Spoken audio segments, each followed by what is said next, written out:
it's time now to sit back and enjoy the action. Liam can describe it. We're seeing the pictures come into the studio here. A fantastic stadium. There's a light show. We can see all the camera phones on there. It looks an amazing atmosphere. Let's hope that the Scotland players can deliver. It's the first of 4 warm-up matches for us ahead of the Euros opposition tonight. The Netherlands, a big, big challenge. Let's cross to our commentary team in Amsterdam. James McFadden and Liam McLeod. Yeah, we're down to the big countdown, aren't we? 3 months until Scotland kick off Euro 2024 in the Bavarian city of Munich against the hosts. It's going to be quite an occasion, but in order to be fine-tuned for that, they want to use these 4 friendly matches in the best possible manner, and this is the most challenging of the 4 between now and the kick-off on the 14th of June as they come up against the 6th ranked Netherlands.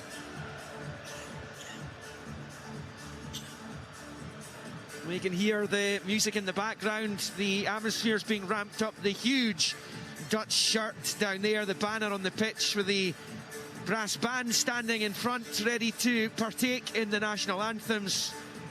The 2 flags to the left, the Dutch flag, the red, white and blue, and to the right the saltire, as Scotland look to win on Dutch soil for the first time since 1959 and put an end to this current run that sees them without a win in 5 since the victory in Larnaca over Cyprus in September. They've only won 1 of the last 12 meetings with the Dutch. The man to my left scored the goal in that Euro 2004 playoff first leg, and then it all went horribly wrong in this very stadium. And James McFadden, I think this is the first time you've been in here since that infamous night. It is quite the sight here. They've got the roof closed, massive 2-tiered stadium all the way around, and just a brilliant atmosphere. Oh, it is, you know, it is my first time back. Hopefully it's a better experience. I'm not getting any flashbacks, so that's good. I think we're fine, but no, it's an unbelievable atmosphere. The stadium in itself is so impressive. And it's a huge game. It's a huge game for Scotland to go and test themselves. I think it'll be extremely competitive, and this will be a group of players that they will be speaking about the run of form. There are elements to that where you can maybe make allowances. The France game coming off the back of just getting your qualification, the changes that were made to the lineup in the last 2 group games as well. I think that you can make allowances, but the players won't be using that as an excuse, and neither will the manager. They'll be set up to go and win this game and put on a performance. The referee from Belgium, Eric Lambrechts, has just led the players out. They are lined up in front of us, facing the stand. We are right up high in the heavens here, looking down above the Scotland technical area. And the 2 sets of players are ready now for the national anthems here at the Johan Cruyff Arena. And it will, of course, start with the visitors and Scotland.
Well, as you can hear, the Tartan Army in good voice, well lubricated as well, I would imagine, over on the far side. Now time for the Dutch national anthem.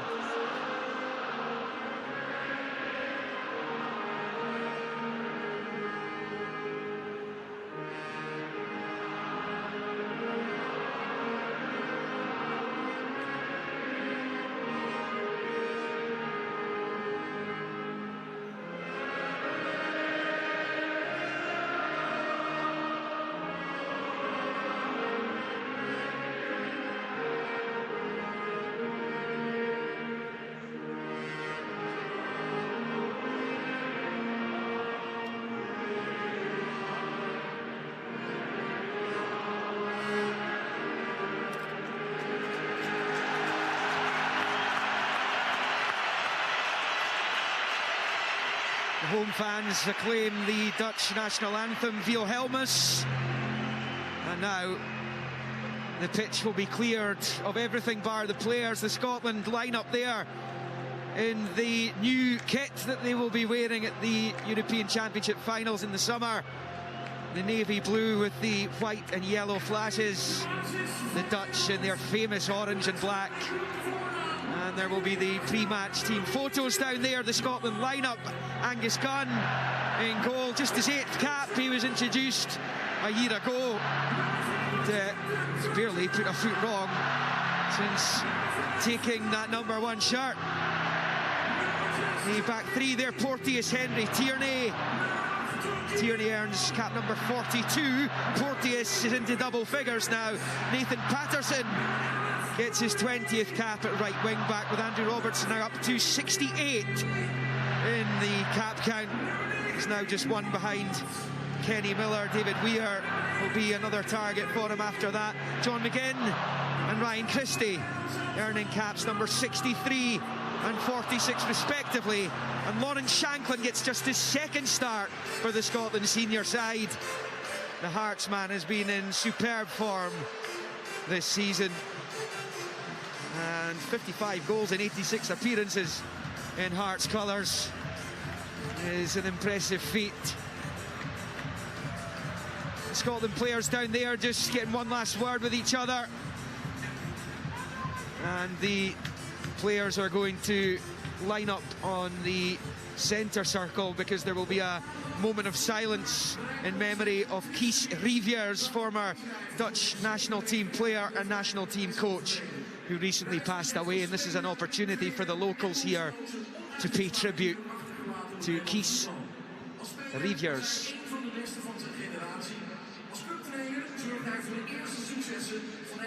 And that's just being announced. The crowd here in the black and white image on the 2 huge screens at either end of the Johan Cruyff Arena.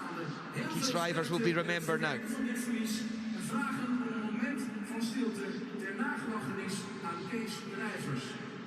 Please take a moment of silence for the Dutch player and coach, Kees Riviers, who passed away earlier this month at the age of 97.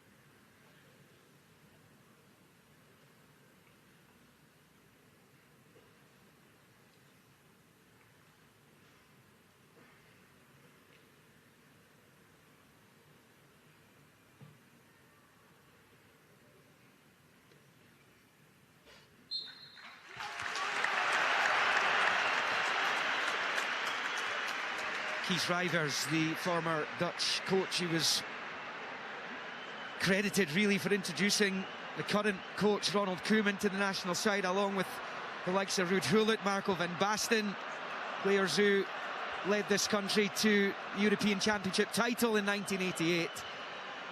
And now it's all about the game. Scotland are going to kick us off here as we watch from the main stand. Up high in the main stand here, they're going to go right to left. And this is going to be a big test. Comparable, really, you would have to say, with the challenge facing the Scots in the opening match of Euro 2024. John McGinn with the first touch from the centre, back to Porteous, who launches it long with the right foot out towards Shanklin on this near side. It's one in the air there though by Mats Wiefer of Feyenoord, and now it's picked up on this right hand side by Memphis Depay. Covering across is Hendry, and he puts it out, and it's come off the Dutchman last, and Scotland have a throw in level with their own 18-yard line down on this near side. It's good to see Kieran Tierney back in the team, James. He's had a couple of spells out with injury this season, playing of course on loan from Arsenal at Real Sociedad in Spain. It is, because I think when Scotland play the back three, he's crucial to that, because of how intelligent he is, because of how aggressive he is and he's defending, because of how comfortable he is to go and then cover for Andy Robertson, allow him to go and attack. And I think when we play that back three, we're a much better team with Kieran Tierney in it. Again, forcing the ball forward. It's good covering across by Luciano here. Truda, another one of these Feyenoord players who led the Rotterdam club to the Dutch Eredivisie title last season. It's looking like that title is going to Eindhoven this time around. PSV with a 10-point lead over the defending champions. The team that plays here, the famous AFC Ajax, sitting fifth now, but they were propping up the table as recently as the late autumn. It's now back with Angus Gunn, who bowls it low out to this near side. Tierney into the feet of McTominay, the big hero of that incredible campaign, winning their first 5 matches, as Christie rolls it into the centre circle for McGinn. McGinn then with the left foot along the deck to Porteous. Out on the touchlines, Patterson. And touches it back to the Porteous, Watford defender. He's actually scored a couple of goals in his last 3 games in his club side. It's now with Tierney, long ball for Robertson, the skipper's header infield towards Christie is nodded out, and Scotland have settled pretty well here.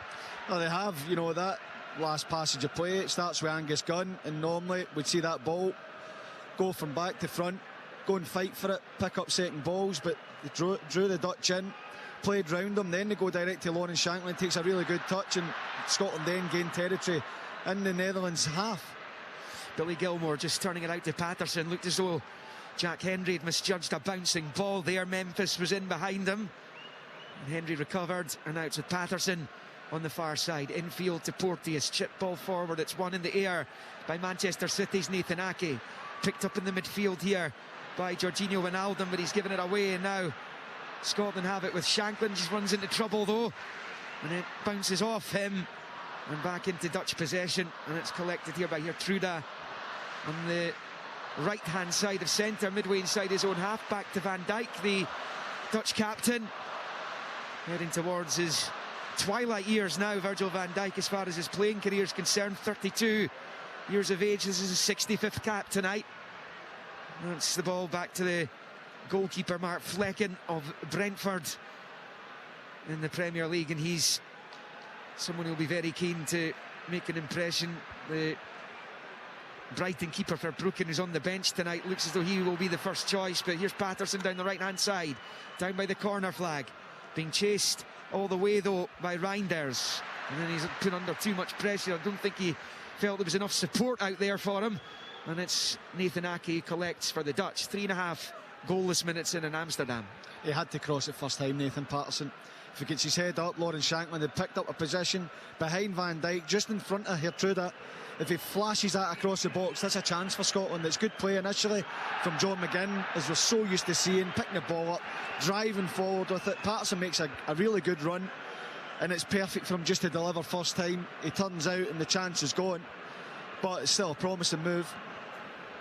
Scotland have a free kick meantime. It's about level with the edge of the D of the Dutch box, right over on that far side touchline, and right in front of the Scotland supporters.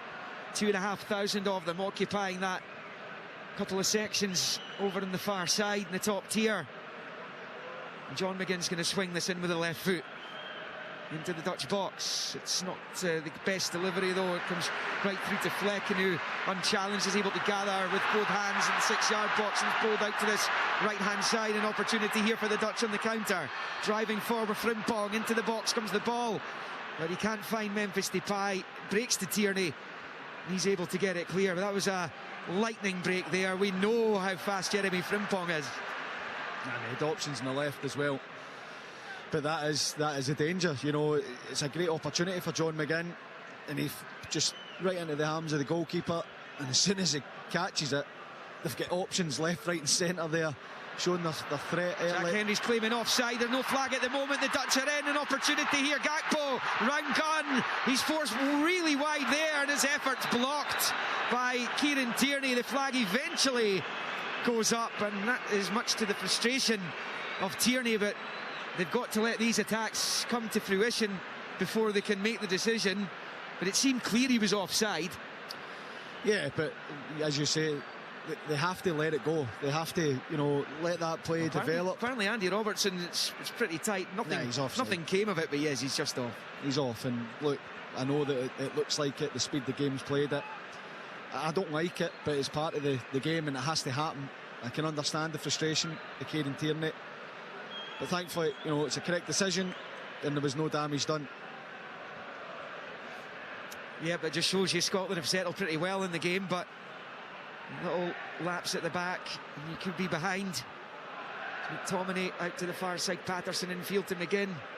6 minutes in then, and it's nothing each, and it's back with Hendry. Right foot, side foot ball forward to McGinn, who blasts it back first time to Tierney on this near side. Uses his head to find Robertson, rolls it up the line for Ryan Christie's been outstanding for Bournemouth recently. He's found Shanklin. First time out to Robertson on the left-hand side, taking on Frimpong. Christie in support. Robertson crosses. Couldn't quite find McGinn, and it's flicked away at the edge of his own box there by the Dutch midfielder Reinders. Here comes Scotland again on the right. Patterson gets the cross in, headed away by Van Dijk this time. Throw in Scotland. It's been a good start. It has. Great attack down the left-hand side. Nice little layoff from Shanklin into the path of Robertson. Ideally, Andy Robertson wants to deliver that first time, but because it's Lawrence Shanklin that's laid it off, doesn't have the option. Kieran Tierney goes round him, and the ball does come in, and then when it goes back to McTominay, lovely little reverse pass to Patterson. You have to miss Van Dijk. He's the big target at the front post. There's options round the back. McTominay, Shanklin, Christie's there. You have to miss him. It's another good opportunity there for Scotland to go and try and score a goal. Netherlands have a throw-in over on the far side, level with their own 18. Nathan Ake is over it. He's had a good career, three-time English Premier League winner. He's won the Champions League, the Super Cup. And the Dutch sloppy again in possession at the back. Scotland have it again. It's Porteous flashing it into the centre circle to the feet of Tierney, who goes to Robertson, and he elects to go back to Gunn. Comes outside his box and launches it forward with the right foot out to this near side. Cushion header infield, Tierney to Christie. Does well to flick it McTominay's way. McTominay driving forward right in front of the ref. We didn't like the fact he sprung out an arm there. He was just trying to hold off his man, and the referee didn't like it, and Scott McTominay's going to be yellow carded here as well. Yeah, it's something that Scott McTominay may well get away with playing in the English Premier League, but when you come into, you know, these types of games, the foreign referees don't like that. You know, he's trying to put his arm out to get protection, propel himself away from Xavi Simons, and he does catch him in the face. I don't think he needs to do it, but he's just trying to fend him off, and he maybe makes the most of it. Might have been across his chest, but you don't get away with it, certainly in games like this. It's with Van Dijk for the home team. Just rolling it to the left for Ake.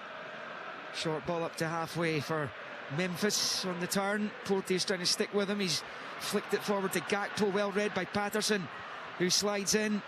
Now it's Shanklin to McGinn. Patterson on the overlap if he wants him. Instead he twists and turns, and Dutchman, wherever he looks there, John McGinn, he's having to come back towards the halfway line. And he's done brilliantly there. Shielded it from three home players, and coolly rolls it back to Jack Hendry. Really good retention of the ball there by John McGinn. That's brilliant use of his best asset, making sure that backside's in between the man and the ball. And he easy, you know, to get excited there and just try and find a man, but he shows great composure and belief in his ability to hold players off. Scott McTominay flicking it to McGinn right of the centre circle, looks up and switches it to the left. It's now with Robertson, approaching 10 minutes, no goals. Scotland though made a positive start to proceedings. Tierney back into his own half for Hendry, and now it's with Porteous right of the centre circle, passing it back to Hendry. I don't think was expecting it. It's actually broken Tierney's way, and he passes it back to And he's gone to the edge of his box, long with the right foot out to this left-hand side. Christie going after it. Frimpong heads it away though. Bounces off McTominay, breaks to Tierney. He's found Shankland, takes it in well, fires it into the feet of Patterson wide on the right-hand side. Looks up at the box, crosses in. Shankland loops a header towards goal, but it's wide of the target. But it's brilliantly worked by Scotland again there. Netherlands 0, Scotland 0, 10.5 on the clock, but that was a brilliant break. That was, and he started well, Shankland. Anytime the ball's come up, he's managed to get a hold of it or lay it off. It's slightly overhit, he's at full stretch, he takes a brilliant touch, and Patterson's unlucky. This time he finds Lawrence Shankland. Again, that movement just to find the space, just clipped into him. It's going to be some header to score from almost 18 yards. You're looking at it, can he maybe bring it down? He's under a bit of pressure, but it's a good start for Lawrence Shankland.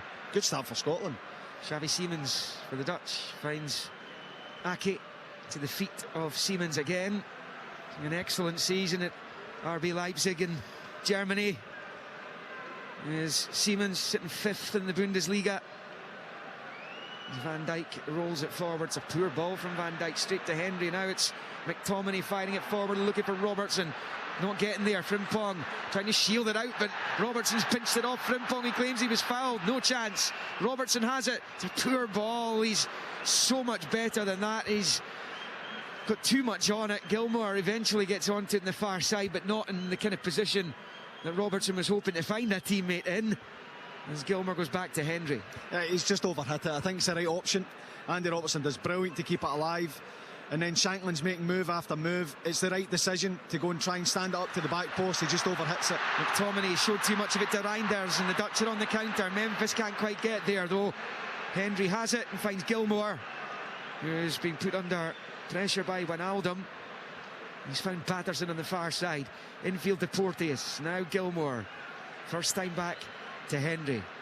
What's impressing me so far is the way the Scots are knocking the ball about. Supreme confidence.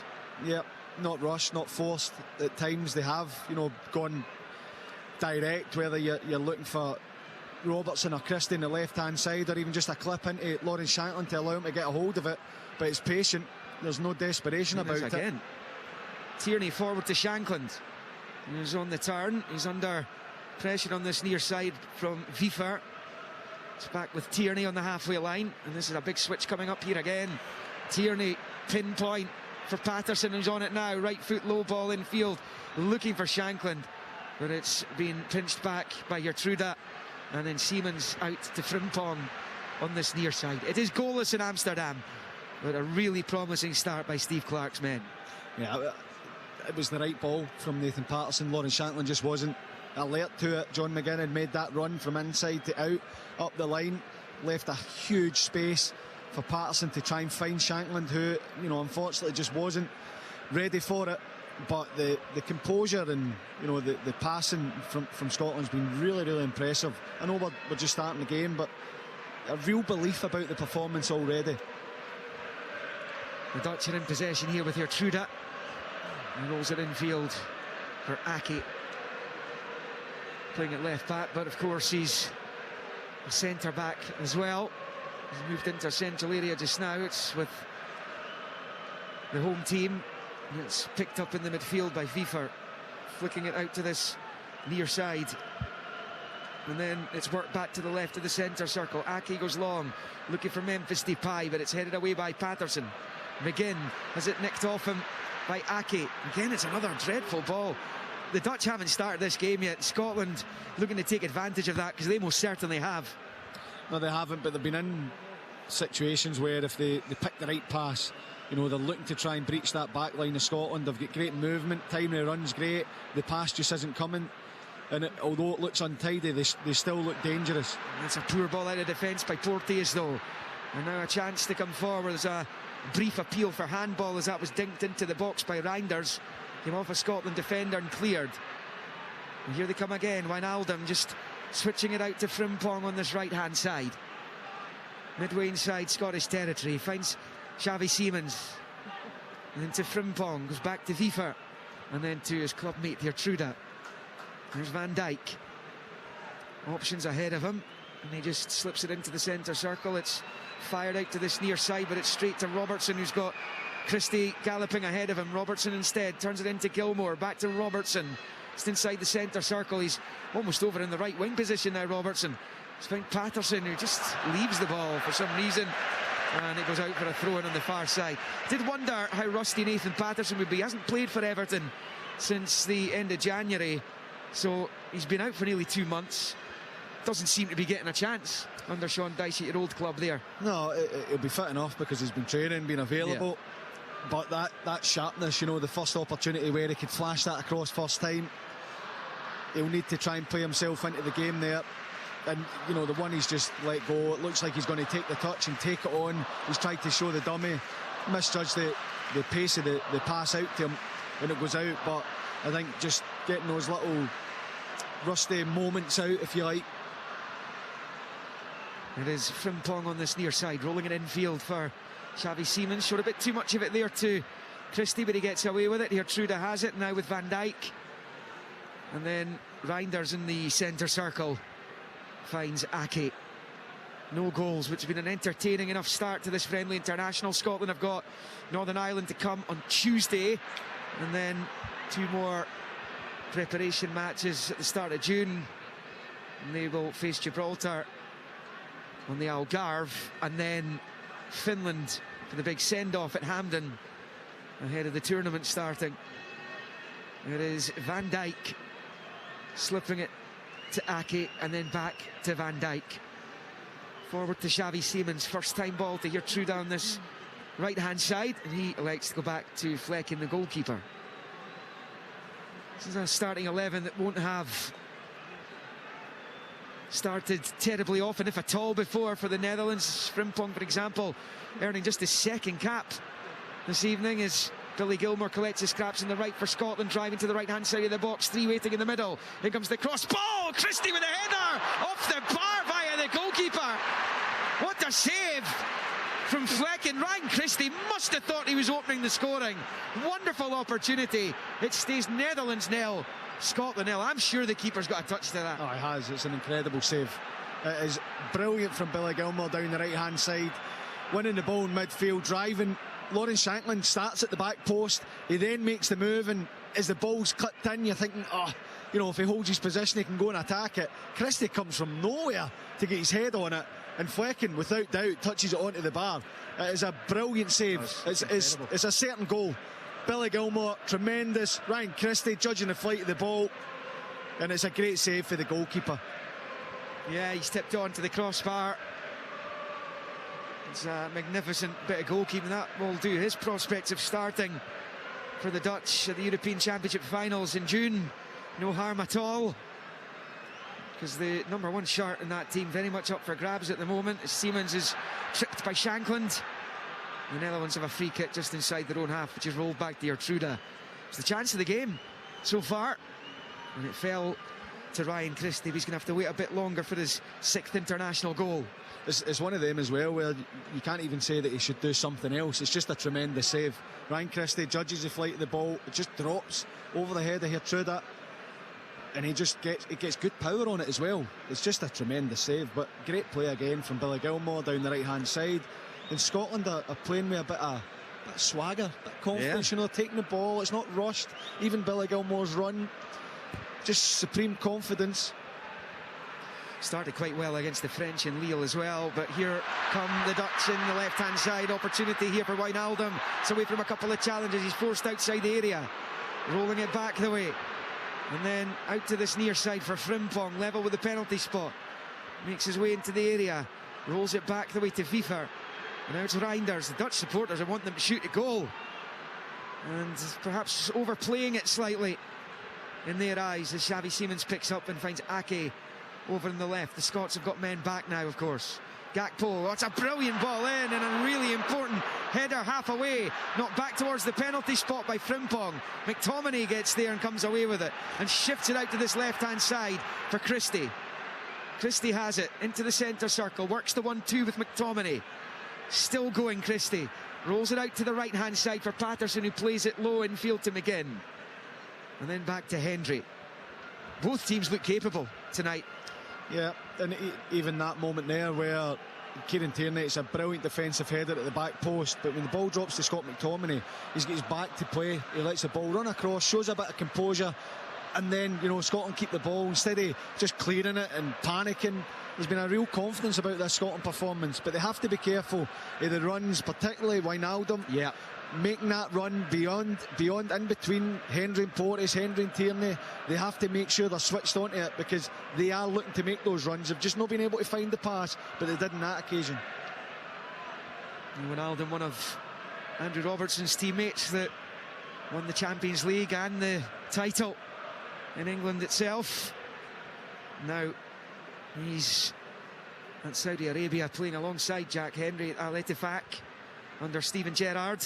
He's just playing in behind the Scotland midfield. Scotland are going high up, pressing man for man, and when Wijnaldum is picking up that position in behind the midfield, Ryan Portis is locking on to try and stop him, but it's not when the Netherlands have the ball in defence. It's those moves and the balls maybe on the other side, that intelligence, the timing of run.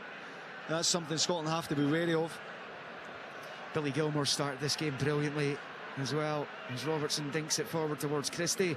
One in the air there by Gertruda, and out for a Scotland throw-in on this near side. Well, they've all started the game now. Yeah. Ryan Christie's another one. Shankland, he's held the ball in well, he's linked to play. Robertson's got forward. Patterson, he's got forward and put a couple of crosses in. And Scott McTominay, Gilmour, John McGinn are showing that composure when they're on the ball.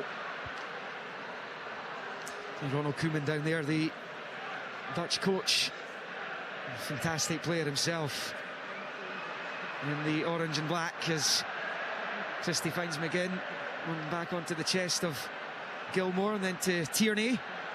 This near side, forward to Robertson, first time to Christie. He was trying to return it to Robertson there, and then he's fouled by Xavi Simons, and that's going to be a Scotland free kick. Christie's done well there because he was going nowhere. The ball was going out to play for a throw-in, but he saw there might be a challenge coming, and he's bought his team a free kick. A chance to potentially get the centre-backs forward. Yeah, it is pretty wide, but still an opportunity to go and put the Dutch under pressure with a decent ball into the box, something to go and attack and keep alive. But some of the little patterns of play have been excellent. Up to Shankland, round the corner, players moving, responding to each other. That has been really good so far. Played just about a quarter of it, 0-0, as Gilmour takes the free kick into the box, headed away by Van Dijk. Will be picked up here for the Dutch by Memphis Depay. He's evaded the challenge of Christie, bursting across halfway, knocking it forward. It's just slightly behind Frimpong, who popped up on the left-hand side of that attack there, and it goes out for a Scottish throw-in over on the Scotland right. No, they've looked so dangerous, haven't they? I know, the John McGinn one earlier in the game. As soon as they pick it up, they're away in numbers. Depay does brilliantly. He's got options again, left, right and centre. He's under-hit the pass. If he hits it in front of Frimpong, then it is a chance. They have looked dangerous on the counter. No goals as yet. If you're just joining us, Scotland coming closest so far. Ryan Christie's header tipped on to his own bar by the Dutch keeper Mark Flekken. And will be a Scotland throw-in over on the right-hand side. It's bowled in field by Porteous, flicked on by McGinn, but it breaks the Netherlands' way. Xavi Simons in the centre circle, out to Frimpong on this near side. Two of the assist kings in Germany this season, Frimpong and Simons. And it's with Cody Gakpo over on the far side. His big move to Liverpool from PSV Eindhoven last season. Van Dijk shifts it to Gertruda on this near side, onto the touchline for Frimpong. He's rolling it in field, but given away. FIFA took his eyes off it. Now it's with Billy Gilmour in the centre circle. Out to Tierney. Forward it comes to Christie. Christie then back to McTominay. Out to Robertson. Then back to Tierney. Scotland up against the 6th best team in the world right now, according to the FIFA rankings, which at times can be taken with a pinch of salt, but there's no doubt the Dutch are back. World Cup quarter-finalists in Qatar. Came so close to eliminating Argentina, who went on to win it. A penalty shootout in Lusail. As Ake gets it away a little bit panically, but he's done well in the end. It drops to Frimpong, who turns it back to his keeper. And out to this near side of his box, Flekken, as he dumps it forward, and it's controlled by Memphis Depay. Almost on 25, nothing each. Out to Frimpong on the right for the Dutch. Forward it comes, it's cut out by McTominay though. Just as it looked like it was going to come Reinder's way. McGinn goes down, foul by Ake, free kick Scotland. It is 0-0 in Amsterdam. That's brilliant from McGinn. He knows Ake's going to come through the back of him, and he's got nowhere to go. He doesn't have an option on the ball, John McGinn. He does really well to win that free kick. But again, you know, just the composure from Scotland. The one thing I would say, the ball when it comes up to Lawrence Shankland, the link-up play is great. Can we get the midfield runners going beyond them? McGinn with the run forwards, latching on to Patterson's ball. Patterson bursting a gut to get up and support. McGinn tries to get it back to him, but it was read well by Van Dijk, who clears only as far as Gilmour. Out to John McGinn on that right-hand side. Just holding off Reinders, finds Patterson, scoops it back to the edge of the centre circle for Jack Hendry. Scored his first international goal against the Dutch in that friendly in Faro before the Euros the last time around. Robertson to Tierney, and now it's with Scott McTominay. He was surely fouled. He was there in the midfield by Mats Wiefer, and it will be a Scotland free kick left to centre. An opportunity here again to get numbers forward. Yeah, they just have to make sure that they've shut the back door as well with that counter-attack, the threat. Free kick here for Scotland then. Billy Gilmour is over it alongside Ryan Christie. It's a line of players all around about the edge of the D. Shankland's in behind the defensive line at the moment. A very high line by the Dutch. Christie takes the free kick. He's dinked it out wide left for Robertson. Swings his boot at it's really deep. Gilmour heading it back to to Gilmour at the edge of the box by Tierney. It's now with McGinn. There was going to be an opportunity for Billy Gilmour there. It's out with Patterson. Swings the ball in towards McTominay, headed away. Gilmour back towards the edge of the box. Shankland trying to take it down. McTominay's in there too. Hendry heads it forward. It's towards Shankland. He just can't get anything onto it. And the home team are able to clear. But Scotland come again, looking to keep the pressure on. I think there could have been an opportunity for Billy Gilmour had the referee not run just right across his path. Ball's played up into the box. Porteous is still up there. Flicks it out to Robertson, level with the penalty spot. Back to Tierney, first time into the feet of Christie, couldn't control it, and now the Netherlands are coming forward in the counter. Wijnaldum has it, rolls it out to Siemens on this near side, and it's poor from Xavi Siemens. It's straight to Tierney, and now it's with Gilmour out to Robertson, back to Christie on this near side, and he sweeps it back to Angus Gunn, who clears first time with the right foot, almost on 28. Netherlands 0, Scotland 0. Here in the Johan Cruyff Arena. It's with Robertson. Around about 56,000 capacity inside the stadium. They're just a little bit short of that tonight. Really good attendance for this friendly match. It's McTominay. The disguised ball forward, looking for Shankland here. Truda gets there and rolls it back to his keeper. Flecken, little short ball forward to Wiefer, round about his own penalty spot. The Dutch trying to play themselves out here. And Flecken's long ball finds Cody Gakpo over on the far side. Does well under pressure from Patterson to go back to Ake. Now collected by Thierry Reinders of Milan. And now the chance for Wijnaldum to get an attack going. Out to Gakpo on the left. Back into his own half though for Reinders, who switches it left to right of the circle for Truda. Never closer to the half-hour mark. No goals. It's Xavi Siemens collecting the Dutch number 7. Back the way it comes to Truda. Out to this near side for Wiefer. Now with Frimpong. Battling with Frimpong is Robertson. Puts the challenge in and it goes out for a Dutch throw on this near side. The Netherlands right. Frimpong's over it. He was born in this city, Jeremy Frimpong, but he speaks with a Mancunian accent. As Porteous picks up to the edge of his own box, finds Patterson, who goes back to his goalkeeper. Gunn elects to take a touch and then clears with the second one with the right foot, and begin with a wonderful ball in field to McTominay. It might have bounced off his hand there in the end, and he's ended up giving away the free kick for the home team just to the left of the centre circle. That was a great pick out from Angus Gunn. Right to John McGinn. It didn't look like it was going to get there, but it did. And John McGinn, as you say, great little touch inside. And the Dutch managed to get the free kick and mount this attack. And the referee's infuriating the home fans now. There's a foul on McTominay just in the wake of that Dutch free kick. And I think the card came out there, did it? One of the Dutch players has perhaps complained a little bit too much there, because the Belgian referees booked Memphis Depay for that.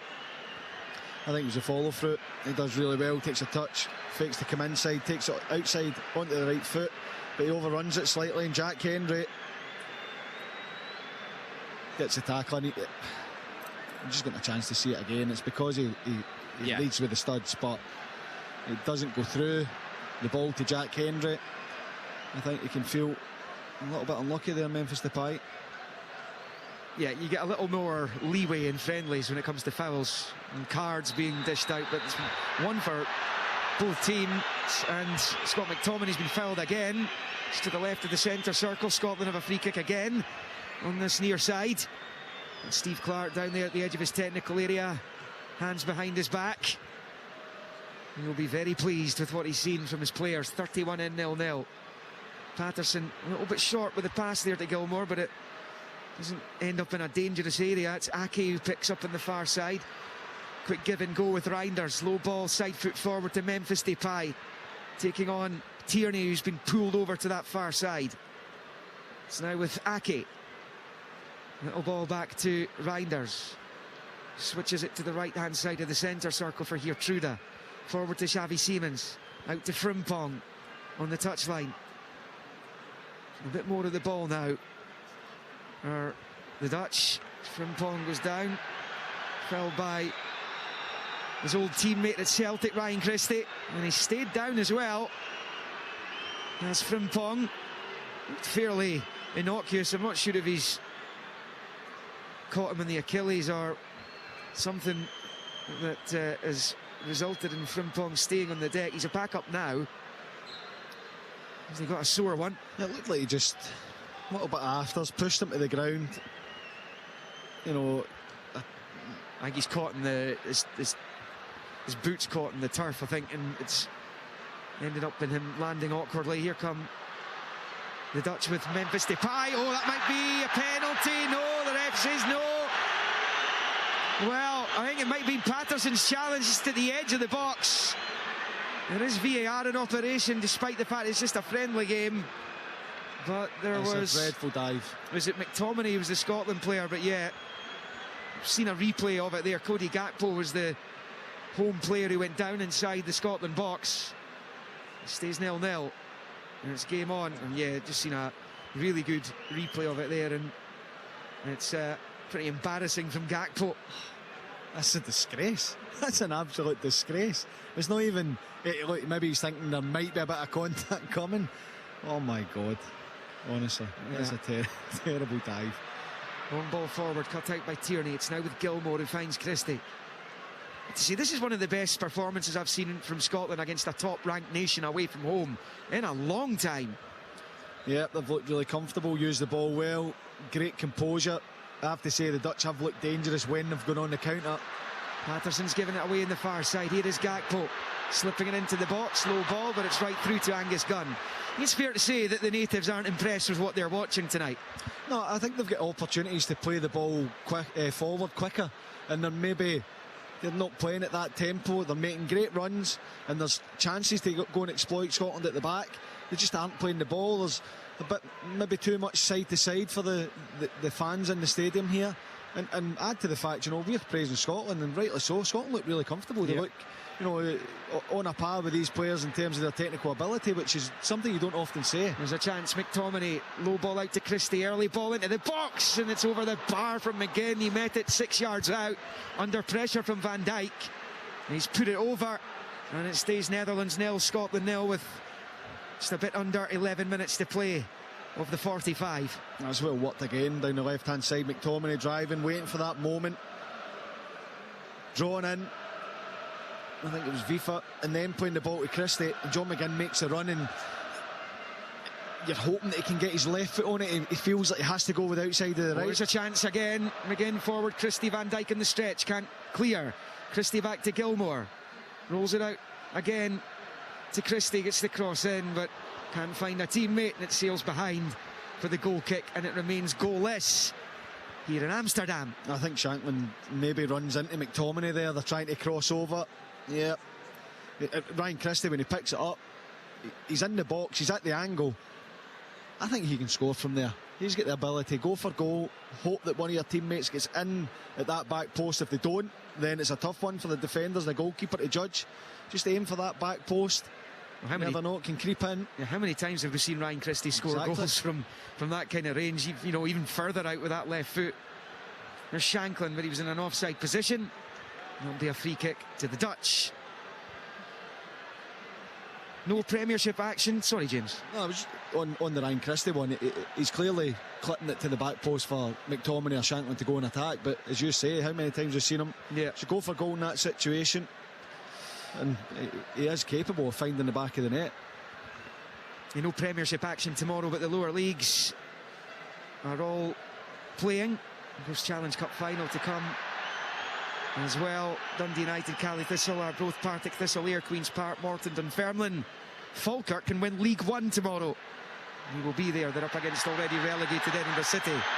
It's a foul by McGinn, and he too is yellow carded. Little professional foul on Cody Gakpo. Yeah, it's frustration from John McGinn. The ball comes in, he's so good at taking the ball in, protecting it. Ake takes it off him, and I think it's just frustration on John McGinn's part. He just pulls Gakpo back, and it's a silly yellow, really.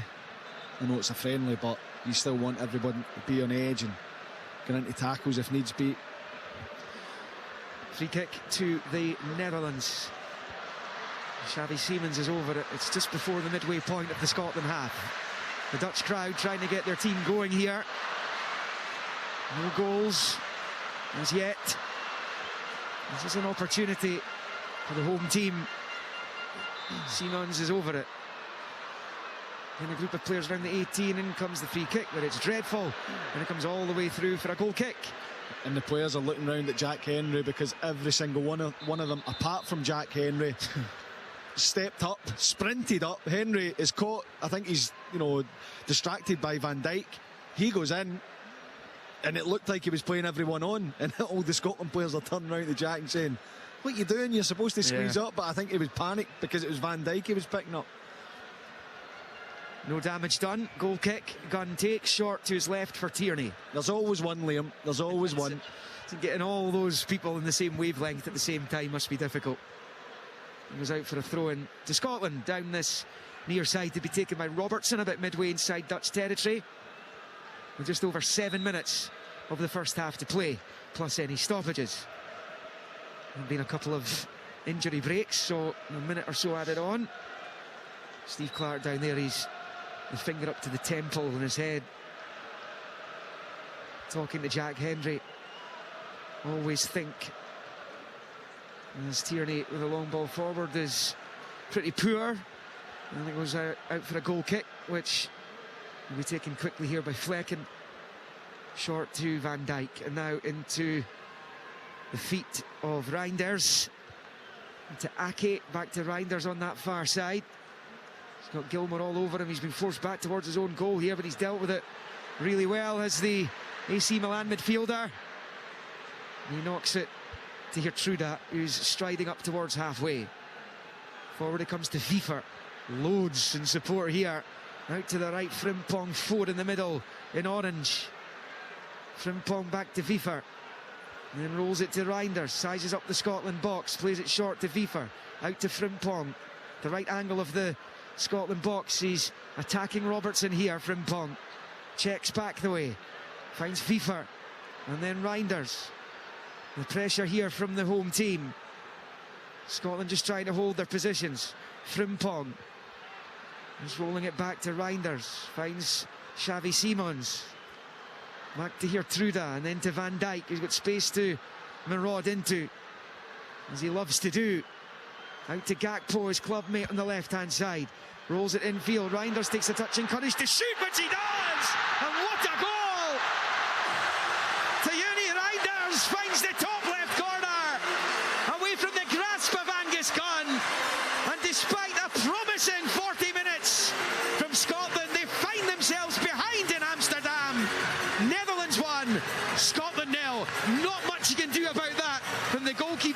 tribute.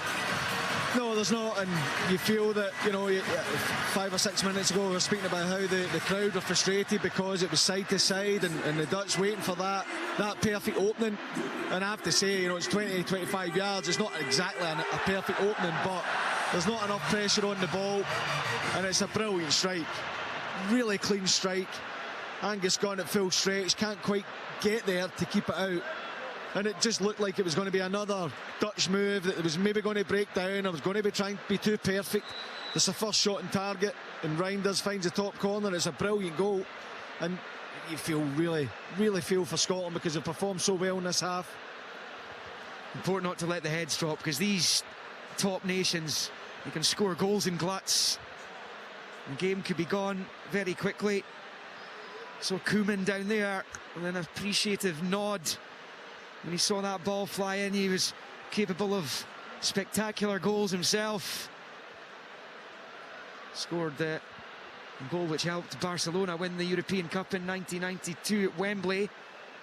Of course, he was celebrated by the Scotland support for a particularly famous goal and an infamous night for England in the 94 World Cup qualifiers at De Kuip in Rotterdam. Scored from a free kick. Graham Taylor lost his job, and England, of course, didn't make that World Cup directly off the back of that result. And Koeman was full of appreciation at Reinders' goal there. It's a stunner for his first, for his country, in his 7th cap. Here's John McGinn for Scotland, though. It's a long ball forward for Scott McTominay. In behind the defence, the ball just wouldn't sit for him. He moves it back to the edge of the area for Shanklin. Didn't get the requisite touch, but Gilmour's won it back. Right-hand side of the box, he's won the corner. Good response this by the Scots. 42 on the clock. They trail 1-0, but they have a corner. Yeah, and it was that run that you're looking for. McTominay going beyond Shanklin. Great pick out with John McGinn. Billy Gilmour does great when the ball breaks down to pick it up again.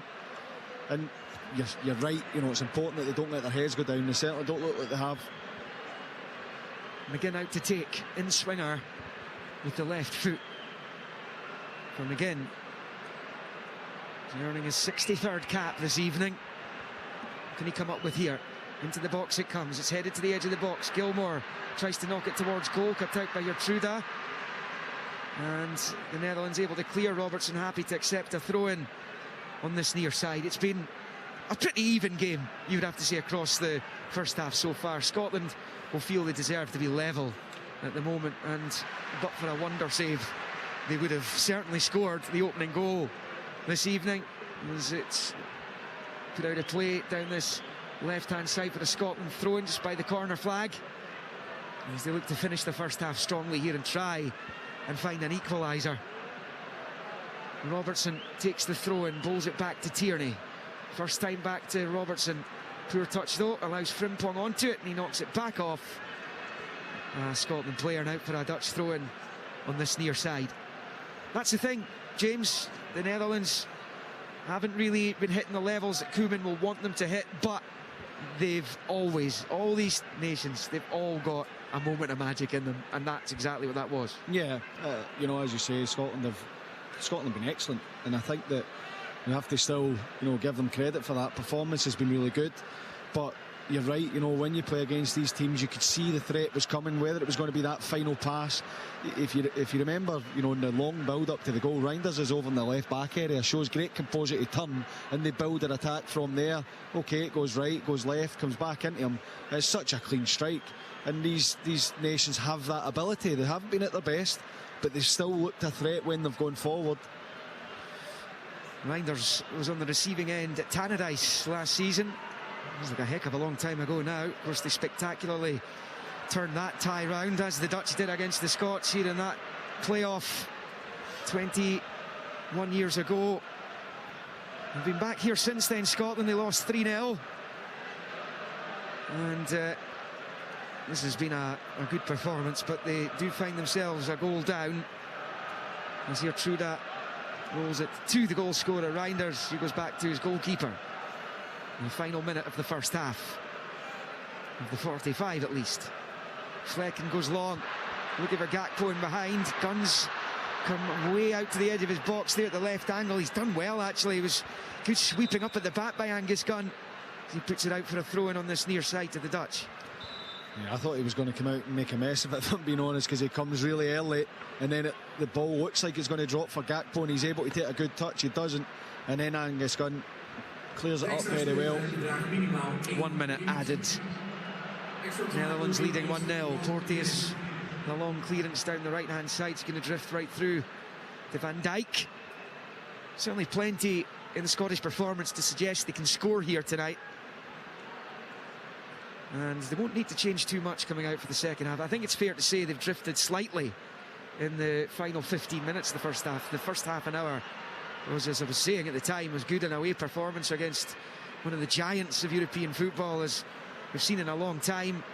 We'll go back to the win in Zagreb to find a victory over a top 10 ranked side away from home, as Hendry loses out. Coverings Tierney though, and they were almost in again. There was Mats Wiefer this time, bursting into the penalty area, and Tierney was able to deal with it. Do not want to be conceding a second goal here before the break. There's Gakpo. Now Memphis Depay, left-hand side of the area. This is ominous. Memphis away from the challenge. Scotland trying desperately to close him down. His first effort's blocked. Pulls it back to the penalty spot. McTominay to Gilmour, who was then fouled by Frimpong. It would have been a free kick, but it's the half-time whistle instead. And half-time possibly coming at a good time for Steve Clarke's men, as the Scotland manager makes his way up the tunnel. And way down below us, it was Ronald Koeman, his counterpart, who was celebrating though to Uni Reinder's first international goal. The Milan midfielder took a touch. He'd probably too much time to take the touch before dispatching a wonderful effort from 25 yards into the top left corner. It's a magnificent goal. It's the kind of goal that sides like the Netherlands can score against you at any time, and Reinders did that, because apart from that, it's been a pretty positive first half for Scotland. Ryan Christie with a header which was tipped onto the bar by the Dutch goalkeeper. Flecken was as close as they came. He couldn't get much closer. It was a world-class save by the Brentford goalkeeper to deny Ryan Christie. Shankland had a header which looped over the bar. There have been other really positive attacking moments for Scotland as well. They're all hitting their straps tonight. Gilmour, McGinn, Christie all look a threat as well. But at half-time here in the Johan Cruyff Arena in Amsterdam, it is Netherlands 1, Scotland 0. On digital radio. Online at BBC Sports Scotland. Or play BBC Radio Scotland Extra on your smart speaker or BBC Sounds. This is Sports Sound. There's no substitute.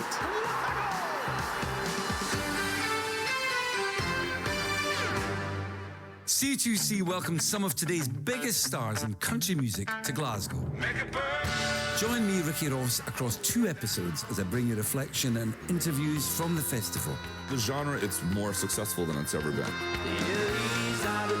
Hear the stories behind the songs from Brothers Osborne, Priscilla Block, Jake Owen and Carly Pearce. I have the honor to present you with the CMA International Country Broadcaster Award. And headliners, Brad Paisley, Kane Brown and Old Dominion. Hey, we're Old Dominion. You're listening to Another Country with Ricky Ross. Listen now on BBC Sounds.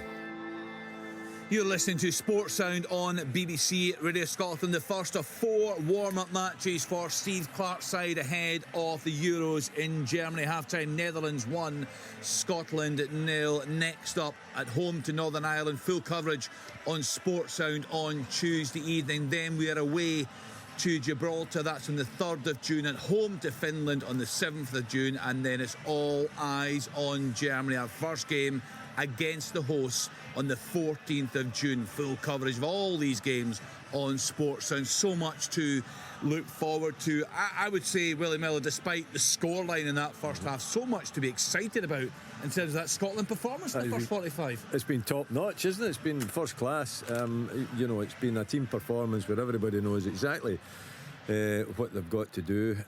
They haven't to give the Dutch a moment's peace, so much so that they're looking really ragged, the home side, not flowing the way you would expect them to flow with the quality that they've got out there.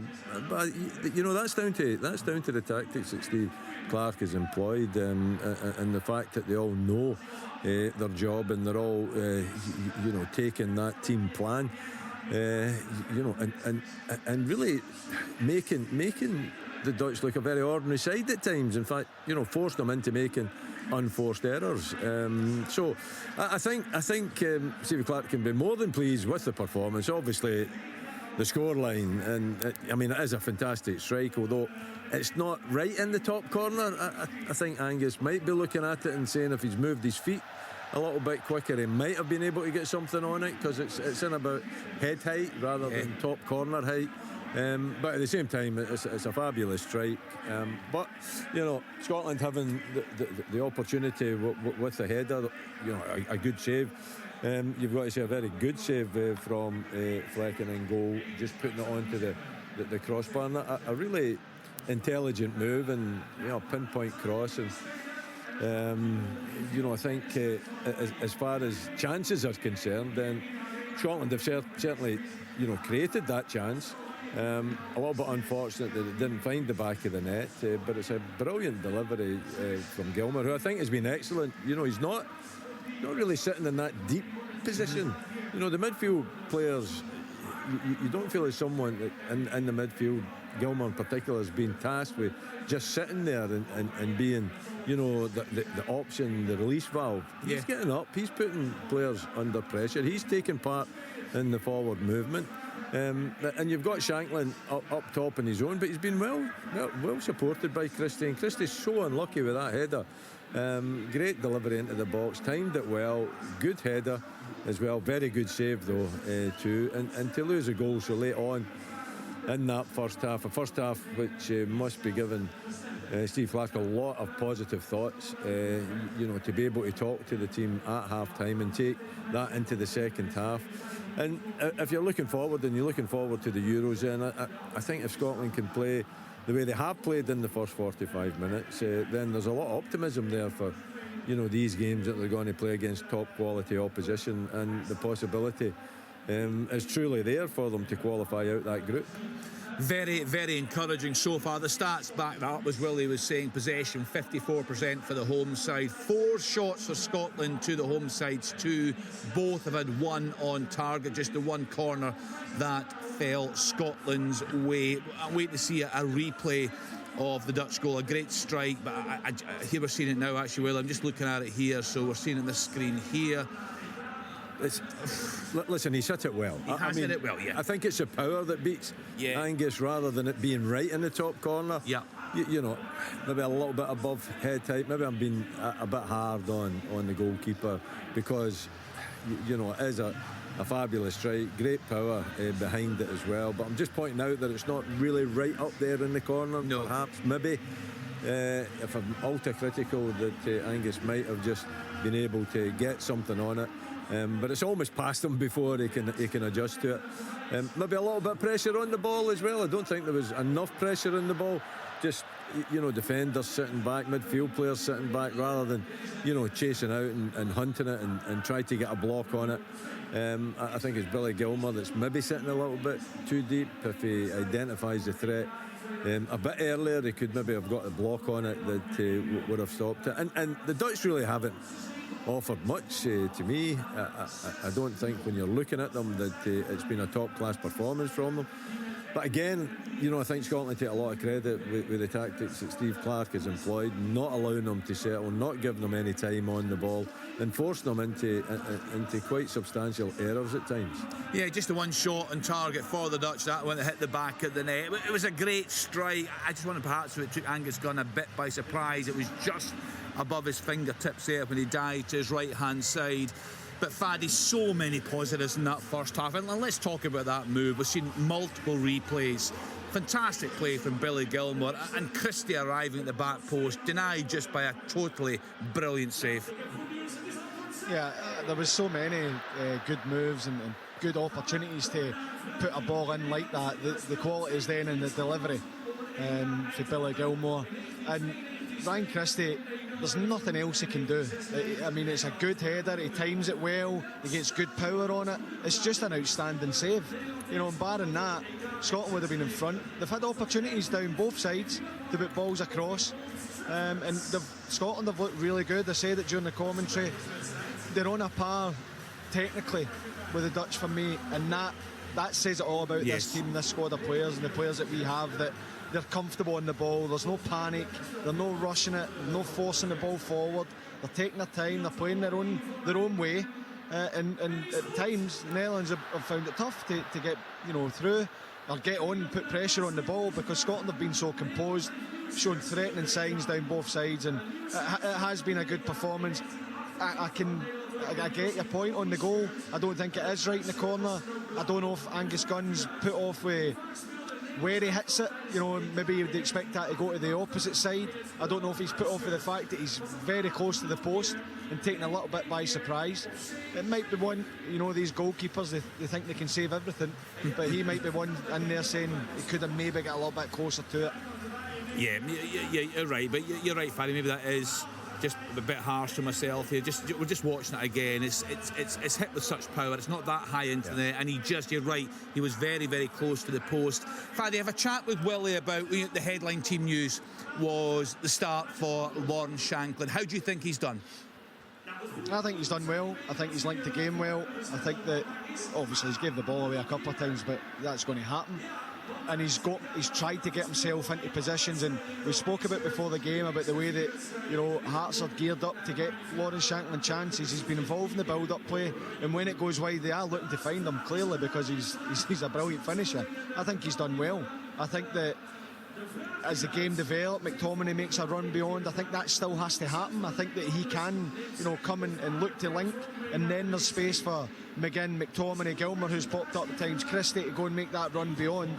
But he's starting a game that maybe a lot of people felt maybe he wouldn't, and he's still having to adjust to being a starter in this team. So I think Shankland's done fine. I think everybody, there's been pass marks all over the pitch for me for Scotland, and the Dutch have looked dangerous with their movement and their counter-attack especially. But all in all, I think that Scotland have coped really well. And you're talking about a guy that scored a goal, 20-25 yards, a great strike, and that's been the difference in the game. Yeah, I mean, totally agree with you. I think Scotland more or less bossed the game. Looked a little bit suspect when the Dutch hit them in the break, but just a little bit. They've coped with it extremely well. It's a magnificent strike, and that can happen at that level. We all know that. These players, the Dutch players playing at the level and the quality they've got, you think you're doing okay in some of these games, then all of a sudden, bang, the roof falls in on top of you.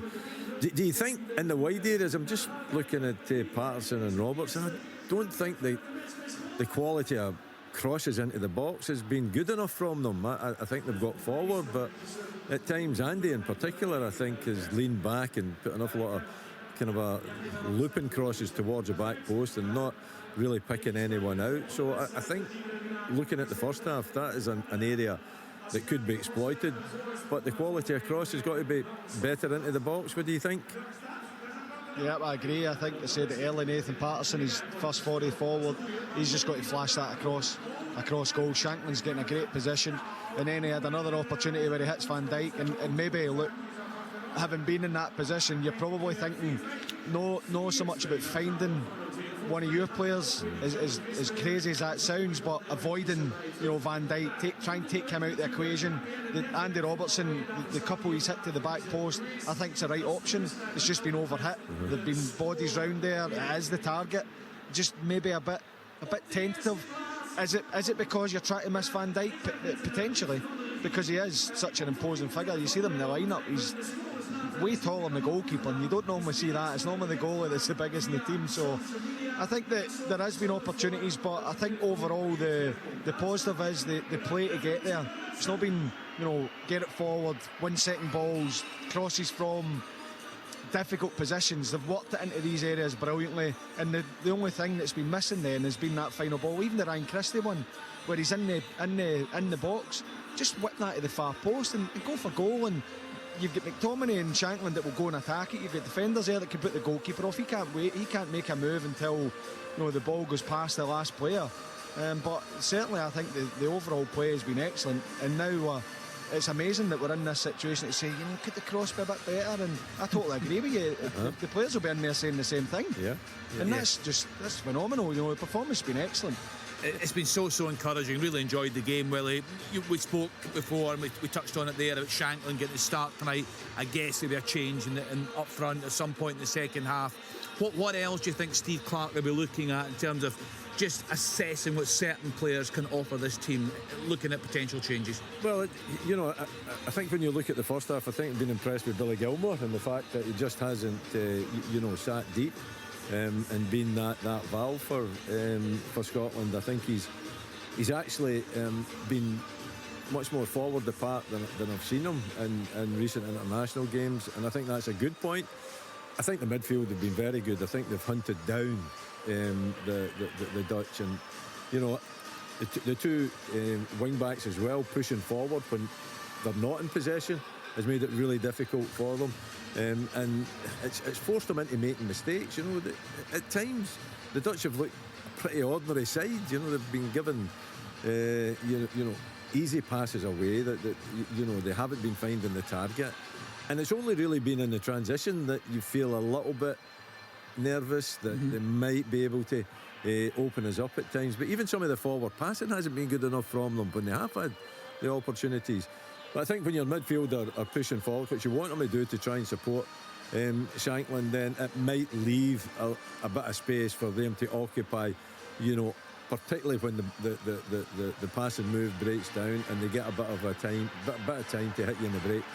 I just wonder if we will see Lewis Ferguson make some sort of appearance in this second half. Scotland very, very unlucky to be behind. It was a very, very nice goal from Reinders in 40 minutes. So the Netherlands 1, Scotland 0. I can see the players just in the tunnel now. Billy Gilmour just having a wee stretch there. What a first half he has had. What a prospect he is for the national team. Let's get back now for second half commentary. The Netherlands against Scotland with James McFadden and Liam McLeod.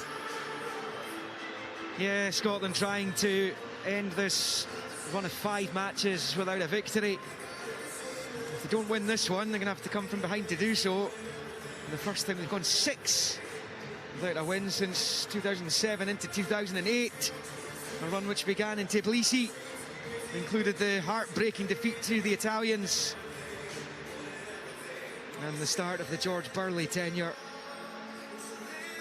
But there are always caveats to that when you consider the standard of opponent that Scotland have been coming up against. It's certainly the first time Steve Clarke's gone 5 without a win, as the Belgian referee gets the second half underway. No changes at the moment. There will be loads in the second half from both camps, I would have thought. And it is the Dutch who get the second half underway, right to left, as we watch from the back of the main here in their famous orange colours. The black flashes. Scotland in their new kit, navy blue with white and yellow, and it's a chip ball forward by the Dutch, the halfway line. There's a whistle blown. I'm not sure exactly what that's for. It's upset Austin McPhee down below us. Clearly feels Scotland should have had an advantage as Henry picks up. James, they did. The referee's given offside, but the ball comes into Ryan Christie. He plays a brilliant little reverse header, and Scotland then go on the attack. So the frustration is that the referee's not allowed the play to go on. Scotland with Angus Gunn in goal. It's Porteous, Henry and Tierney, Patterson and Robertson, Gilmour, McTominay in the middle with McGinn and Christie, and Shankland up front, as it was at the start. And it was an encouraging performance. Henry rolls it to Porteous and he turns it back to his goalkeeper. Gunn takes a touch and launches it forward out to the left hand side. It's too high for Robertson, and it sails over his head and out for a throw into the Netherlands over on the far side, to be taken here by Jeremy Frimpong. These two nations, their most famous meetings, major tournaments, 3 times it happened. World Cup in '78 famously, European Championship finals in '92 and '96, as McTominay picks up and turns it back the way onto the halfway line for Tierney. It's back to Henry, sweeps it to the right of the centre circle in Dutch territory for McGinn. Out to Patterson on this near side. Rolls it back to John McGinn. He's looking for the big switch out to the left. A brilliant ball by McGinn. He's found Robertson. Robertson with the early delivery into the box for McTominay. Takes it down. Shankland's waiting. McTominay shoots. Oh, he waited too long. His efforts blocked by the Dutch goal scorer Reinders. And it comes right through to the goalkeeper, Flecken, who holds on. It's a glorious opportunity for Scott McTominay. He could do no wrong in the qualifying campaign for Germany last year. But either hit it or give it to Shankland. One touch too many.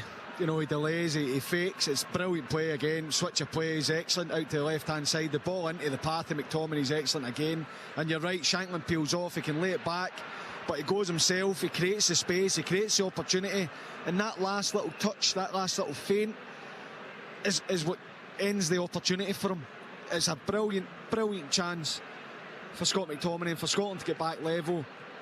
But he should do better in that situation there. Still 1-0 to the Dutch. Scotland have started the second half pretty well. Here's McTominay driving forward, shifting it out to McGinn. The right-hand side, level the edge of the D. Looks up at the Dutch box. John McGinn, he's now cutting infield into a more central position. Left-footed ball out to the left-hand side. Robertson cuts it back up into the air. Ryan Christie with his back to goal has to force it back outside the area. Hendry for Robertson, to Tierney, to Robertson, to Christie. Robertson to the left angle of the box for McTominay, trying to turn his man. It's well defended initially by Viefar. It's pulled back into the area by Robertson, and Holland get it clear only as far as Gilmour, who shoots at the edge of the area, and it's down into the ground and right through to the goalkeeper. 1-0 it remains to the Netherlands on 48.5, but a really good positive start to the second half by Scotland. Oh, it's been excellent. You know, again, it's down that left hand side. Robertson, McTominay overruns it. Robertson managed to keep it alive, and when he cuts it back, it's just in front of Ryan Christie, who's lunging at it, and he misses it. And Billy Gilmour again picking up a ball at the edge of the box. He will get a chance to shoot because he's there, he's in the position. He just hasn't been able to get the first touch right to set himself for the shot, but he keeps picking up those positions at the edge of the box. Ethan Ake flicking it infield to Reinders, steps away from McTominay, rolls it to Xavi Simons, facing Tierney. Frimpong driving into the box in support. Still it's Simons over on that far side, turns it back the way into the midfield. It's Viefar, now it's Xavi Simons. He's trying to get it back there off Reinders, and it all breaks down, and it's picked up by Christie wide on the left hand side of the box, but he runs into trouble and they have it back, the Dutch. Simons at the edge of the area, rolls it to Memphis. Brilliant turn, oh what a save, brilliant goalkeeping from Angus Gunn. Got down low to his left to keep out what looked like a certain Memphis Depay goal. It stays Netherlands 1, Scotland 0. Oh, it's an incredible save.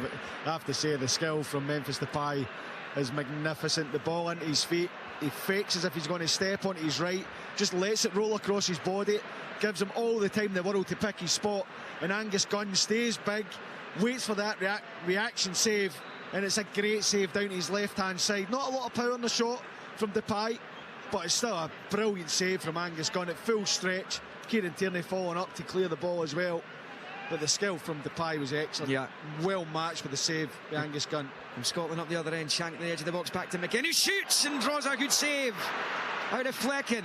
McGinn has it again, left foot ball in, there's a header. Oh, what a chance again, Ryan Christie. Well, it's come in from the right-hand side of the box, a little chip to the left of the penalty spot.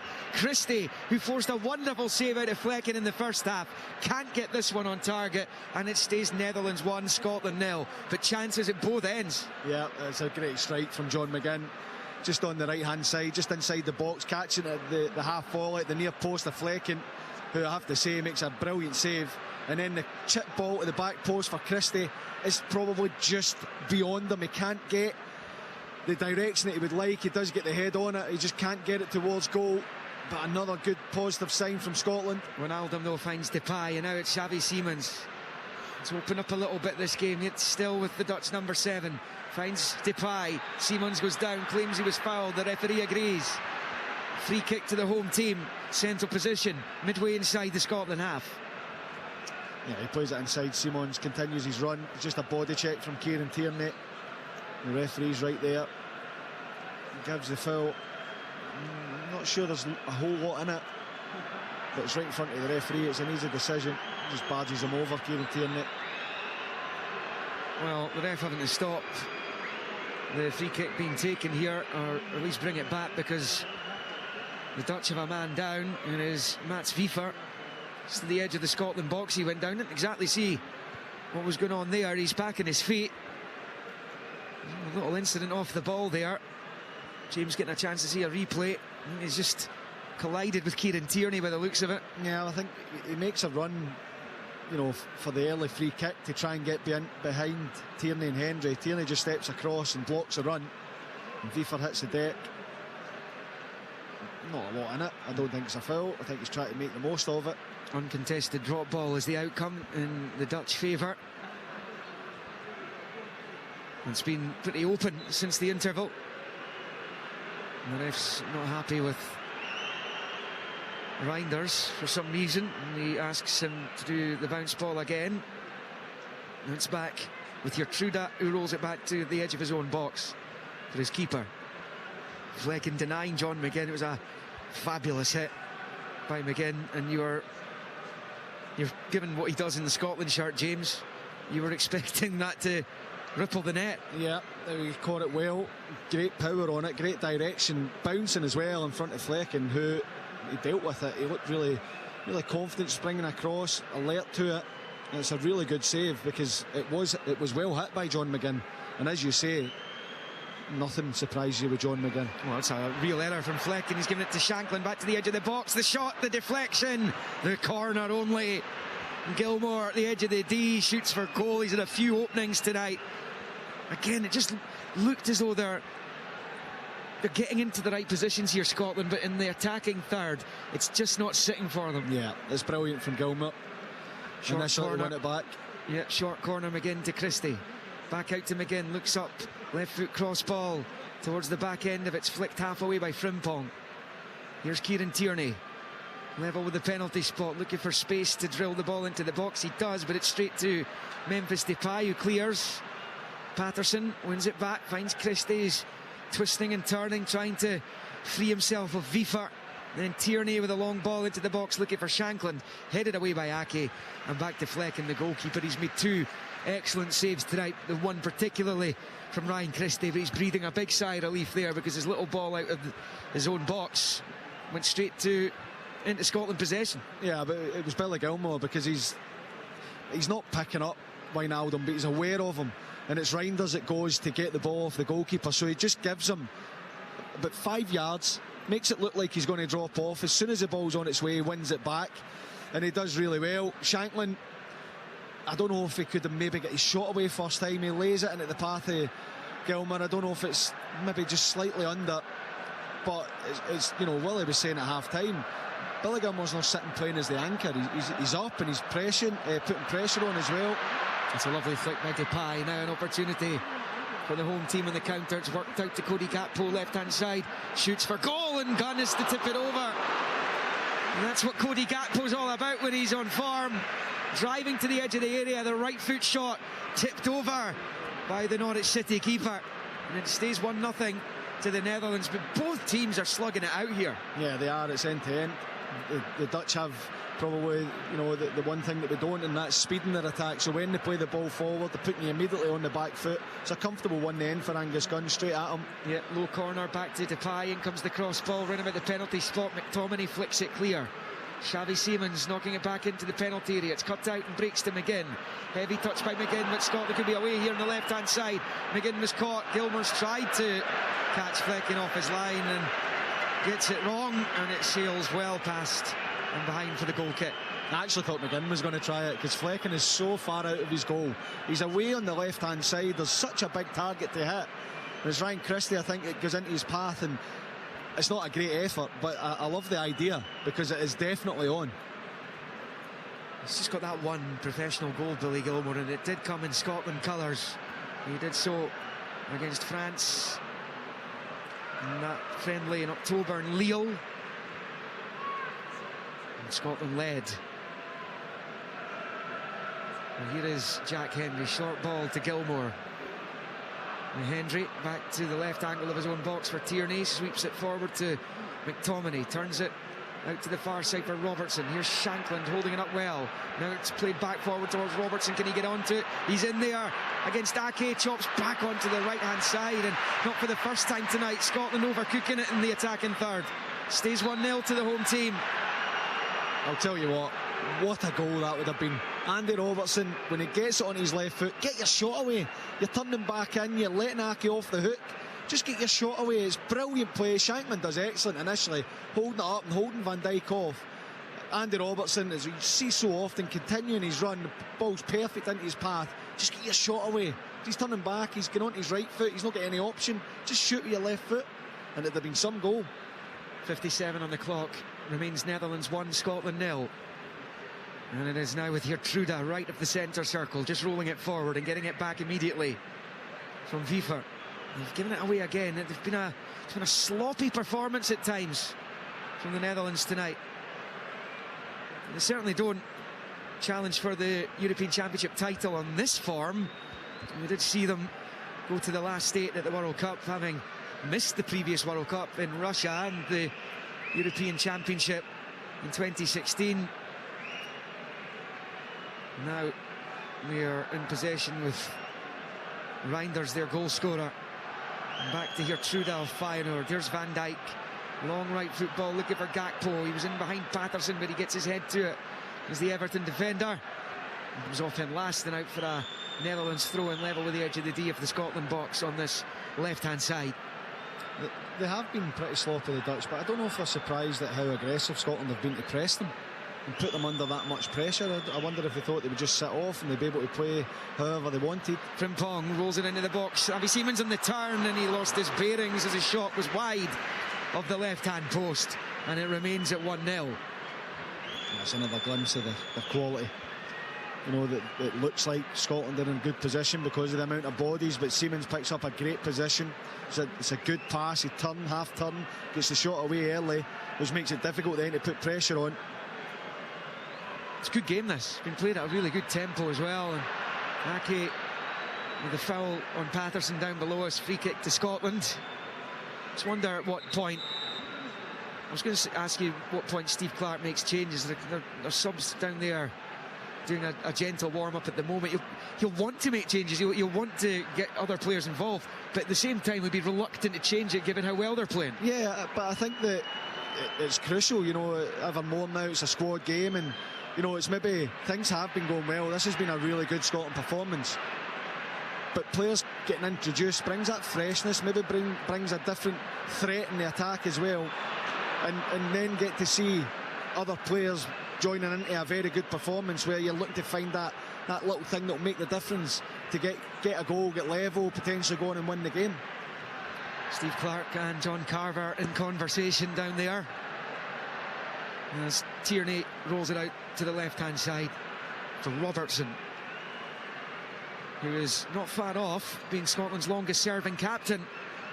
3 more caps will do it for Andy Robertson.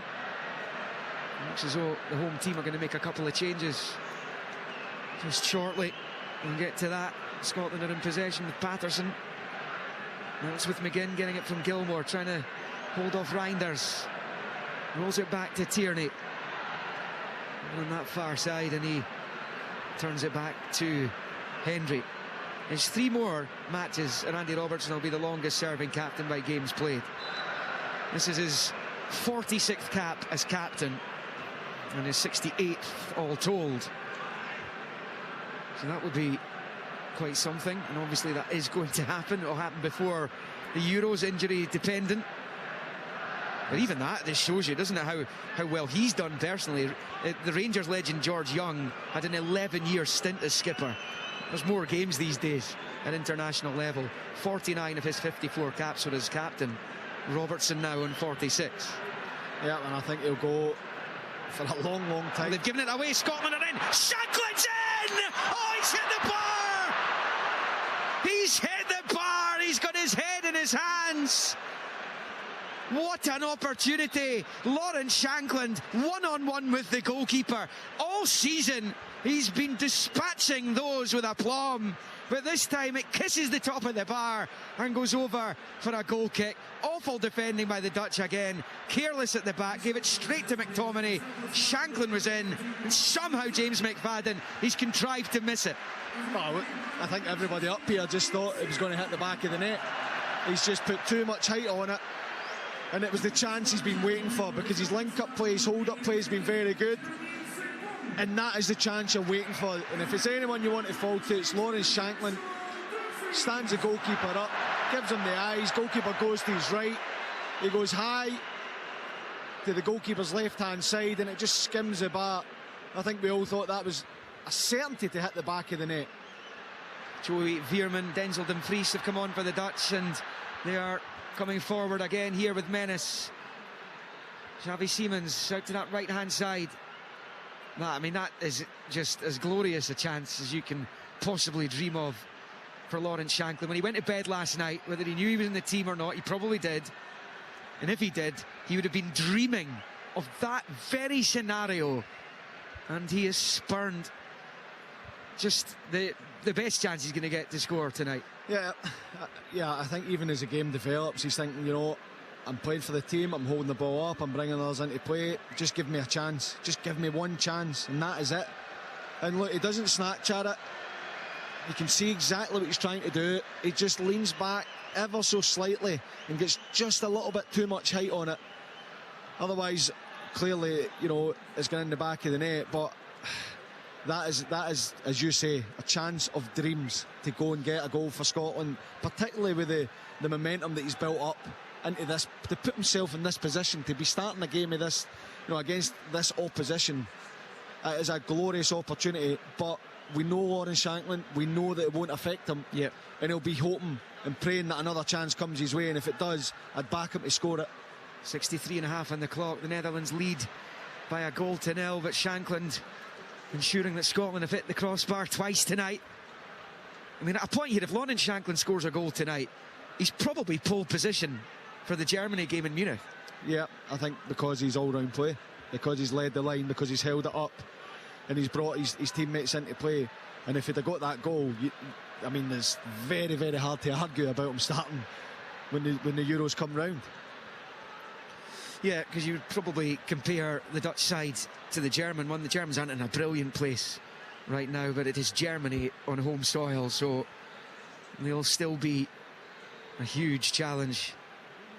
But this performance from Scotland tonight suggests that there are many exciting times ahead.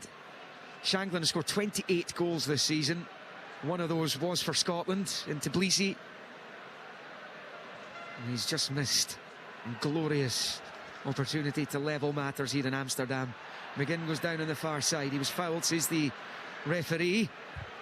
So there's a free kick over there.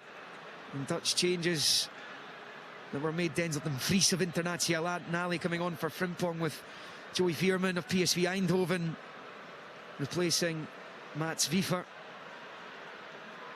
As here Truda goes back the way to his keeper. And first time out to Dumfries on the far side. Man with the Scottish town as his surname. And it's picked up by Ake on this near side to Van Dijk. Back the keeper. This is where they've been dodgy, the Dutch, when they're knocking it about inside their own defensive third. Yeah, because Scotland have put pressure on. There you go. Billy Gilmore's, leaving Wijnaldum. Ryan Porteous is stepping onto him, and the ball goes back to the goalkeeper. It's been brave, and Scotland have got the rewards from it in a sense that they've won the ball back and created opportunities. And just come back to Lawrence Shankland. If he'd played this game and not been involved much, or not, been pivotal to some of the opportunities, then you'd say, well, he's in the team to score goals, which he clearly is, because he's a goal scorer, but he shouldn't be judged just for the fact that he missed a chance. No, absolutely that's not. a striker's, that happens every single game. They miss chances is what they do after it, and I'm sure he'll continue to play the way he has been. Xavi Simons coming forward, but his pass is behind Gakpo. I'm not sure how much longer he's going to get, Faddy. It looks like Shea Adams is going to come on. We were, all three of us, when we recorded the podcast yesterday here, we were all certain it would be Shea Adams who would start, because we felt he would be the man who would start against Germany in June. And Shankland certainly given Steve Clarke plenty food for thought tonight.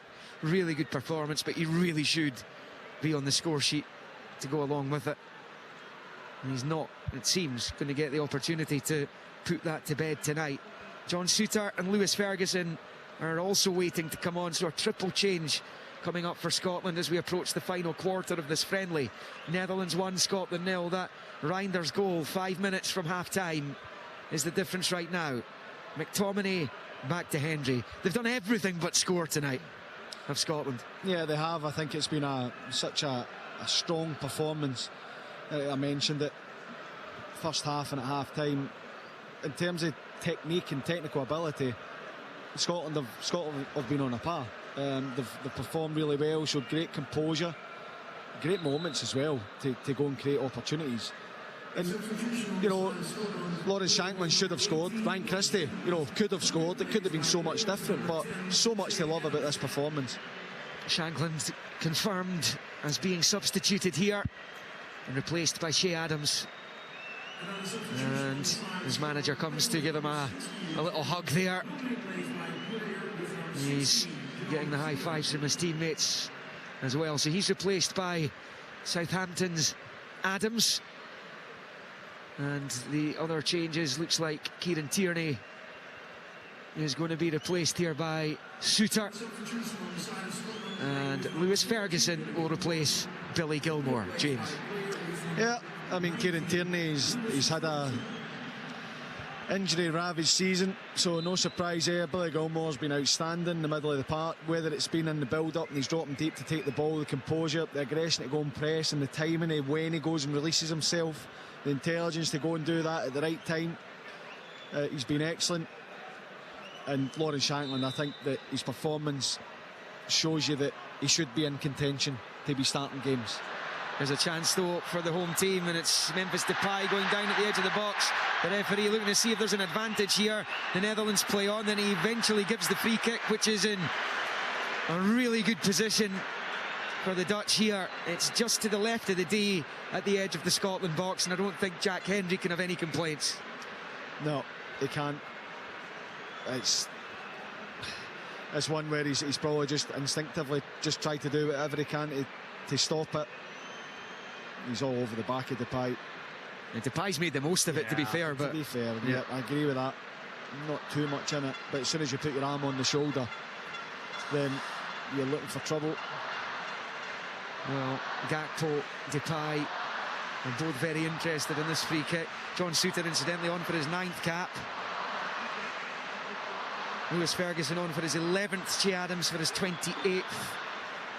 And they've got some serious defending to do here, heading towards the final 20 minutes. The 5-man Scotland wall is facing this. Ake and Depay are over at Gakpo's left the scene. It's Memphis Depay, and it's off the wall. Up into the air it goes.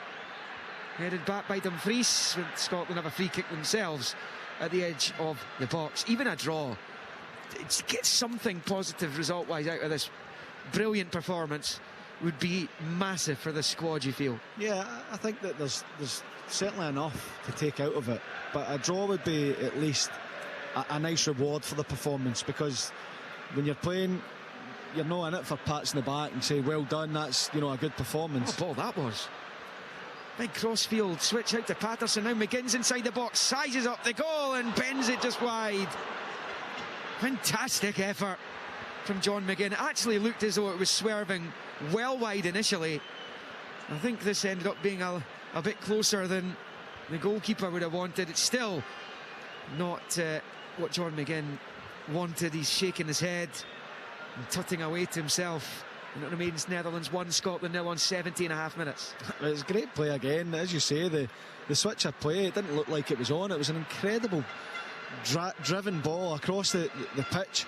And then when it comes into McGinn, as so often we see, he steps to his left, he just lets the ball run across his body and gets his shot away. And I think it did look like it was starting to creep in. Scotland going to make another change shortly. Stuart Armstrong is down there. Anthony Ralston as well. Here is Nathan Ake for the Dutch. Rolled back to his captain, Van Dijk. Out to the right-hand side. World Cup quarter-finalists know they've been in a game tonight. And breaks Suter's way. Goes all the way back to his goalkeeper. Let's not forget that wonderful Angus Gunn save from Memphis Depay as well, but that's not a great ball out of defence. Wijnaldum, Ferguson is all over him. He's held him off and lays it back there to Reinders, and now it's on the left-hand side with Gakpo onto the right, chips the ball across, the header's in! And that will settle things, you feel, for the Netherlands. It's a really good ball in to the 6-yard line. And Wijnaldum meets it and heads it past Angus Gunn into the bottom left corner as the former Liverpool midfielder was looking at it, and it's now Netherlands 2, Scotland 0, and that, you would think, will be enough to win the game for the Dutch. Yeah, and look, it's something we've seen Wijnaldum do throughout his career. The time that he runs, excellent. I don't know if there's going to be a little check to see if he's offside here or not. But it comes, look, it's a great ball in from Gakpo, and Wijnaldum, as he's done throughout his career, just picks up a brilliant little position.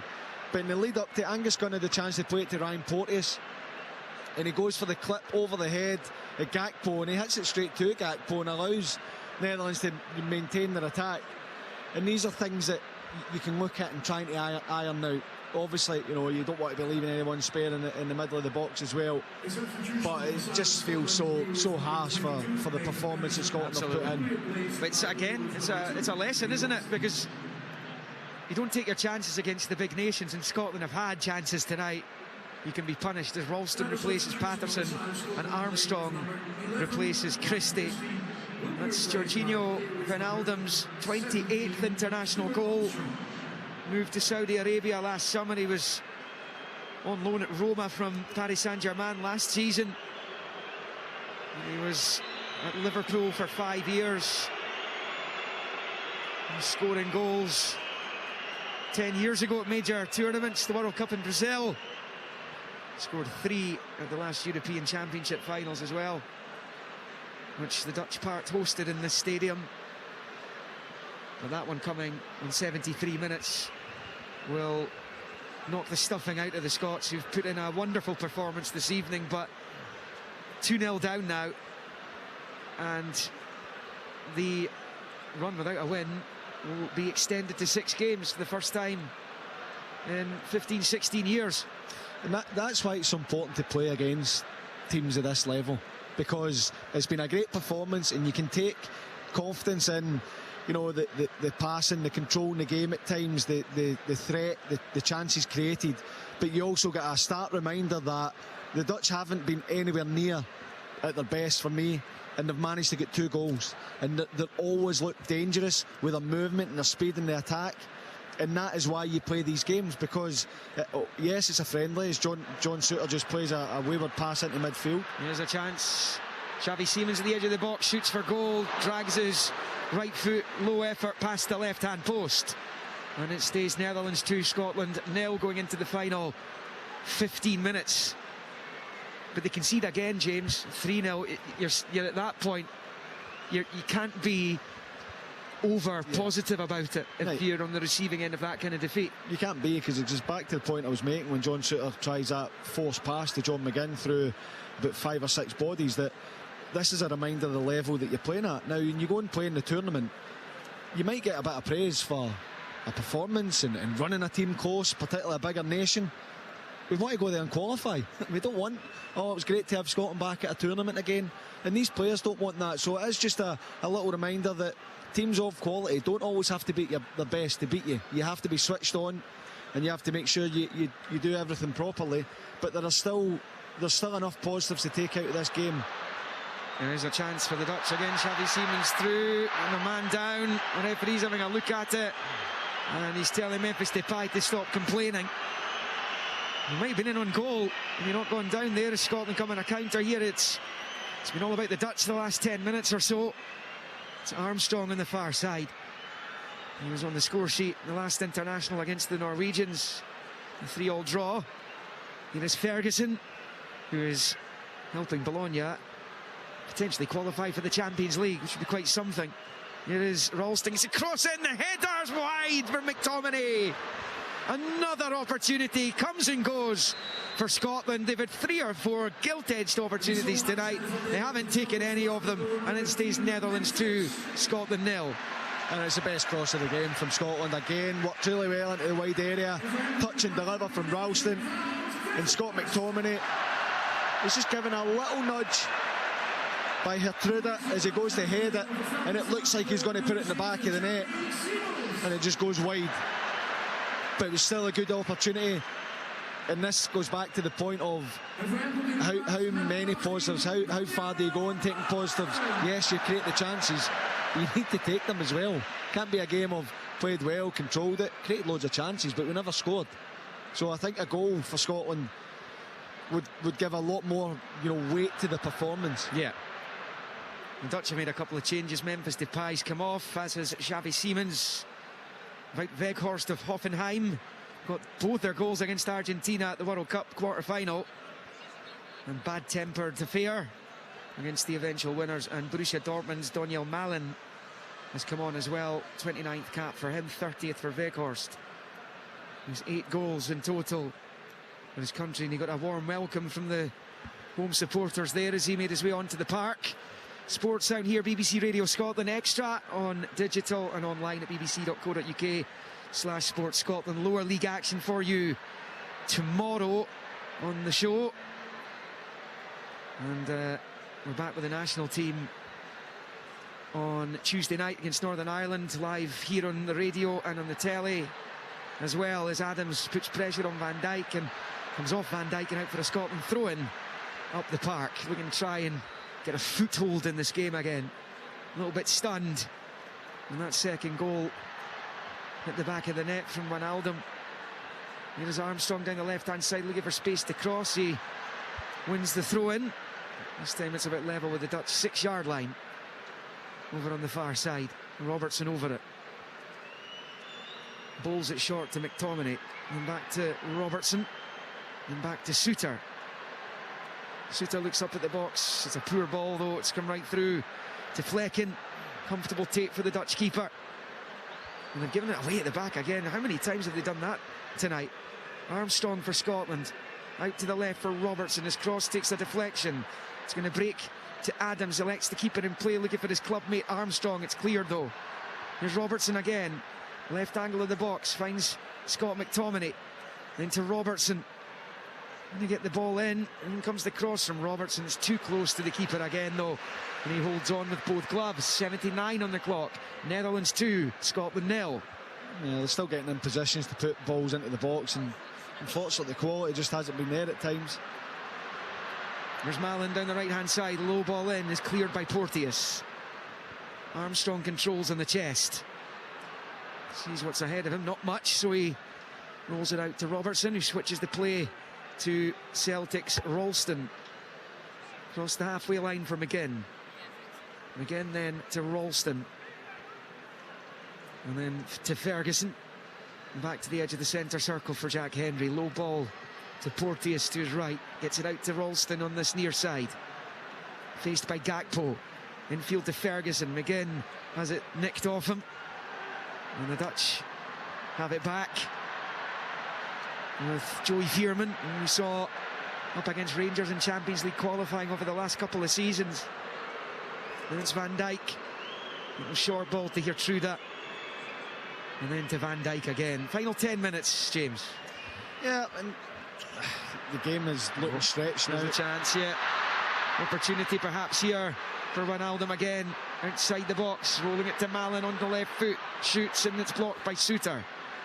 Still, the Netherlands come. Malen is turning it back the way. There to Reinders. Out to Gakpo. Driving along the 18. Shooting wide. Good effort from Cody Gakpo though. And that's the second time he's done that tonight. I said that is real trademark Gakpo, that. And he's put it past the right-hand post, and it stays 2-0 to the hosts. Yeah, and I'm saying about the game getting stretched. Scotland are getting into good areas, wide areas, and maybe not being able to find that final cross, that pass. The Dutch are looking probably a little bit more solid against the ball, but they're looking so dangerous again when they get the counter. As you say, it goes out to Gakpo. I've seen him so many times, cut inside with the right foot, he catches it well. It flies wide, but they just look, they've got that little bit of extra edge in the attack. Although the overall play and general play, it's been very even, they just look dangerous in the attack. Yeah, it's a real proper lesson in finishing as the Dutch make a couple of changes. Cody Gakpo has come off, as has Wijnaldum. And Teun Koopmeiners of Atalanta in Italy has come on, and as has the veteran these days, Daley Blint who is currently playing with Girona in Spain, who at one point were challenging for the La Liga title. Still sitting second, but they've drifted away from Real Madrid. As McTominay shows a bit too much of it to his opposite number there, but it breaks kindly for the visitors, and it's Suter, and now it's with Porteous. Short ball to Ralston, to Porteous, and back to Jack Henry at the edge of his own box, and he launches a long ball forward, which McGinn's going to chase, but Nathan Ake's there, and he gets it back to his goalkeeper. Flecken, first time with the right foot, into the midfield it drops. Weghorst going for it, but his little ball out to this near side towards Blint is cut out by Ralston, and it's played back to Angus Gunn, who finds Hendry. Almost an 83, the Netherlands with a 2-0 lead. Ball forward is won back there by the home team. And now a little outside of the boot, ball flick forward, Cope Miners, he's in, he's round Angus Gunn, and the ball across is cut out by Porteous and behind for the corner, and it stays Netherlands 2, Scotland 0. Yeah, it's good defending in the end. Angus Gunn again hesitates, then goes again. I thought Cope Miners could have potentially went for goal there. He goes for the cutback, and Ryan Porteous getting back to get the block in, but it's just that speed in their attack. When they play it in behind, they've got the speed to get there. Angus Gunn with a hesitation. Fortunately for him, he gets away with it. Kenny McLean's going to be on shortly for his 37th cap. He'll be desperate to be able to go at the Euros and enjoy it, having missed out the last one through injury. Dutch corner, it's floated into the 6-yard box, the header's in! Wout Weghorst scores! Downward header into the net, direct from the corner, and Scotland are unravelling all of a sudden in Amsterdam. Weghorst, it was all too easy for the Hoffenheim striker, and Gunn couldn't get to it, and it's now Netherlands 3, Scotland 0. Well, it was a let-off for the initial chance for Cope Miners, for Angus Gunn, but they managed to go and put it in the back of the net. It's just floated into the 6-yard box. Wout Weghorst, he's a fair size, he just times it well, gets up. I think it's McTominay, no, it's Jack Henry in front of him that mistimes his jump. No, it's McTominay. Mistimes the jump. Weghorst doesn't. Angus Gunn's got no chance. It's too easy. That was too easy. Wout Weghorst is 6'6", you can't miss him. As Scotland make the change, Kenny McLean makes his way onto the park, and he's on the ball here with the left foot out to the left-hand side. It's John McGinn he's come on for. Former St Mirren teammates all those years ago, but that's what we're saying, James. It goes to 3-0 and still time for the Dutch. What had been a really positive night for Scotland could turn into be a hugely negative one. Yeah, and it is a bit harsh on them, but that's the harsh reality of football at this level. When you're playing against an opposition that haven't been, I would say, all too impressive, haven't been miles better, but they've just looked dangerous in the counter, they've looked dangerous in the attack with their speed. They've changed it up as well. It's new players that are in there, they still have that same threat, and it's, it's a lesson that when you play teams at this level, if you get chances, you have to take them, because you know they will get them, and you know that they will eventually take them. And for all the great play, they've still looked so dangerous. Daniel Mallin's in behind, and it's Mallin. 4-0. The roof is caving in here on Steve Clarke's men. Daniel Mallin of Borussia Dortmund this time got to the edge of the 6-yard box, and it's a cool finish into the bottom reverse right-hand corner.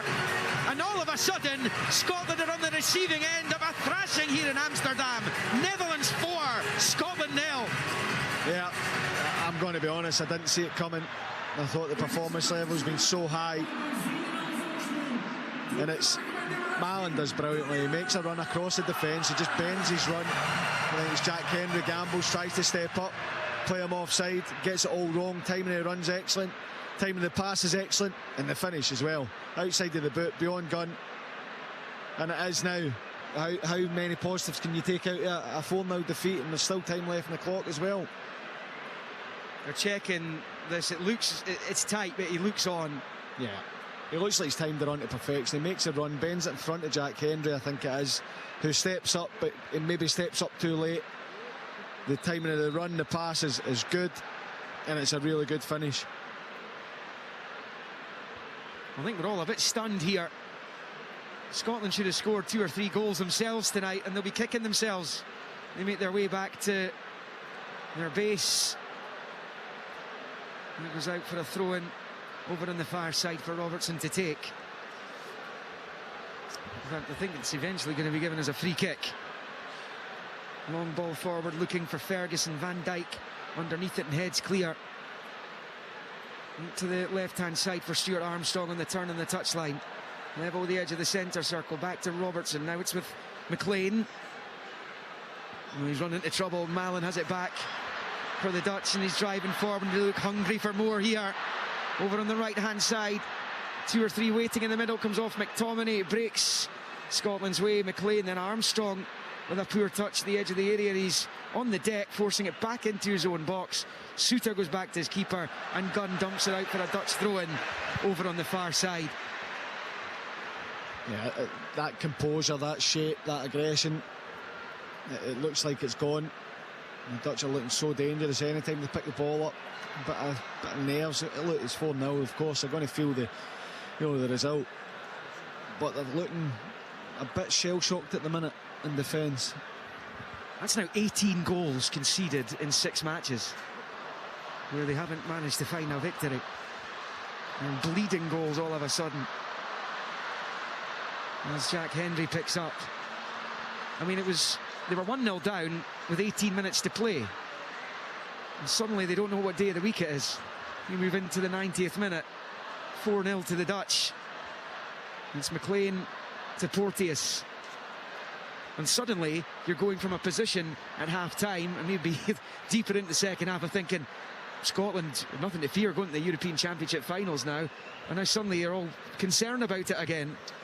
Yeah, and because you're looking at the opposition, and these are teams that Scotland are going to have to beat. You're going to have to win games like this. I know it's a friendly, and I know that changes are made, and you sometimes it's good because it gives you a lift. Other times you can lose your rhythm. You can't then blame it on the actual end result if you're going to use it if you win a game.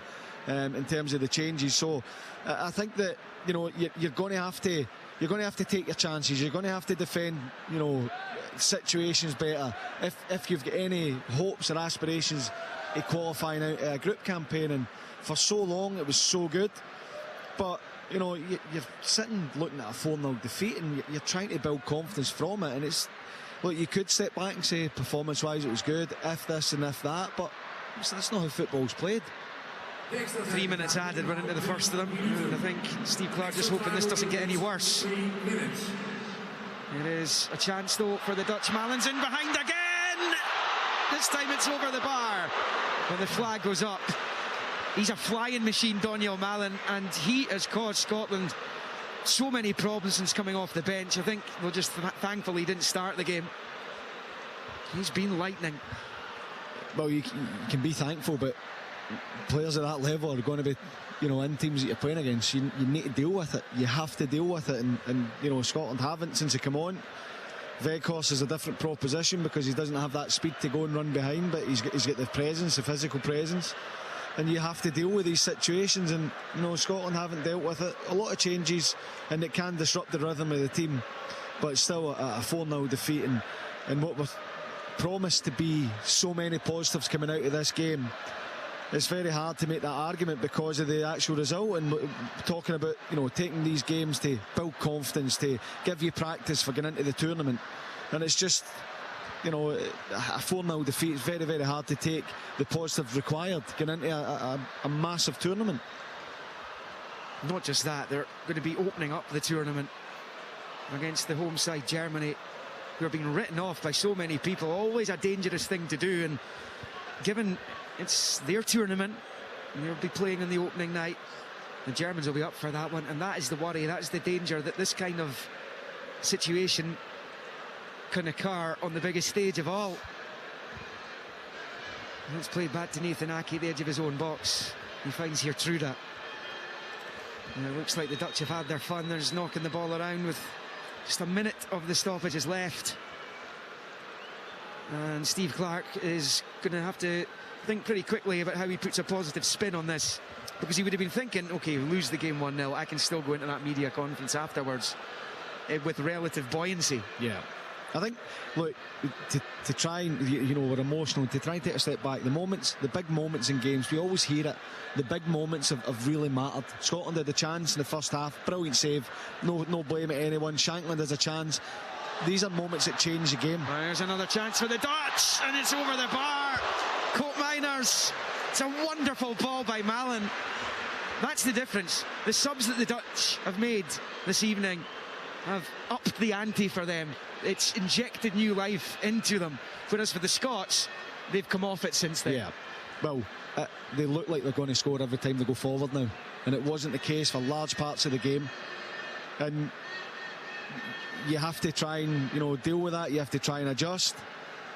And I just feel for them because of how much they've put into it.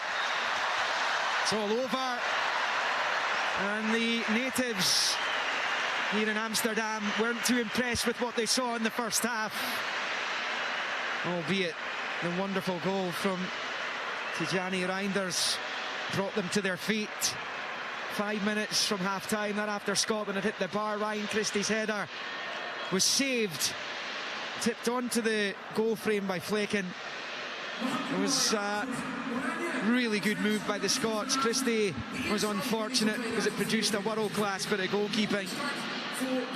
The second half, well, Lawrence Shanklin has spurned the best chance of all. He's in on the goal, he's one-on-one with Flecken, but his shot bounced off the top of the crossbar. The scoreline was sitting at 1-0 at that time. All the way through to the 72nd minute, it was 1-0. Scotland very much in the game. So many positives, so many encouraging performances in navy blue out there. But then it all went horribly wrong after that. The Dutch made all those changes. The second goal was scored by Van Aldum, nodding home a Gakpo corner. That was disappointing. It was just way too easy. And it was way too easy as well for Weghorst, who did similar with the head. Doniel Malen rounding off the scoring 4 minutes from the end of the 90. And he was teed up by Reinders, and he made no mistake as he flicked it with the outside of the boot into the bottom right corner to suddenly turn an evening of mostly positivity for Steve Clarke into a bit of a shellacking here. They've taken a sore one, and now they've got just 3 matches to play before the Allianz in Munich on June the 14th, when they take on the hosts Germany. And they've simply got to take the lessons that they've been handed to here by the 6th best team in the FIFA World Rankings, World Cup quarter-finalists. It wasn't until the last 20 minutes that we really saw a side that looked like World Cup quarter-finalists, but I don't think there's any doubt that if the Dutch turn it on as they did in those closing stages, they will be a threat in Germany in June. And the Scotland players' shoulders slumped as they make their way off the pitch here at the Johan Cruyff Arena. Will have to dust themselves down ahead of the visit from the Northern Irish on Tuesday. It will not be this kind of level that they will be coming up against on that occasion. It will be, though, in June, and they've got to take the positives from this. It finishes here in Amsterdam. The Netherlands 4, Scotland 0.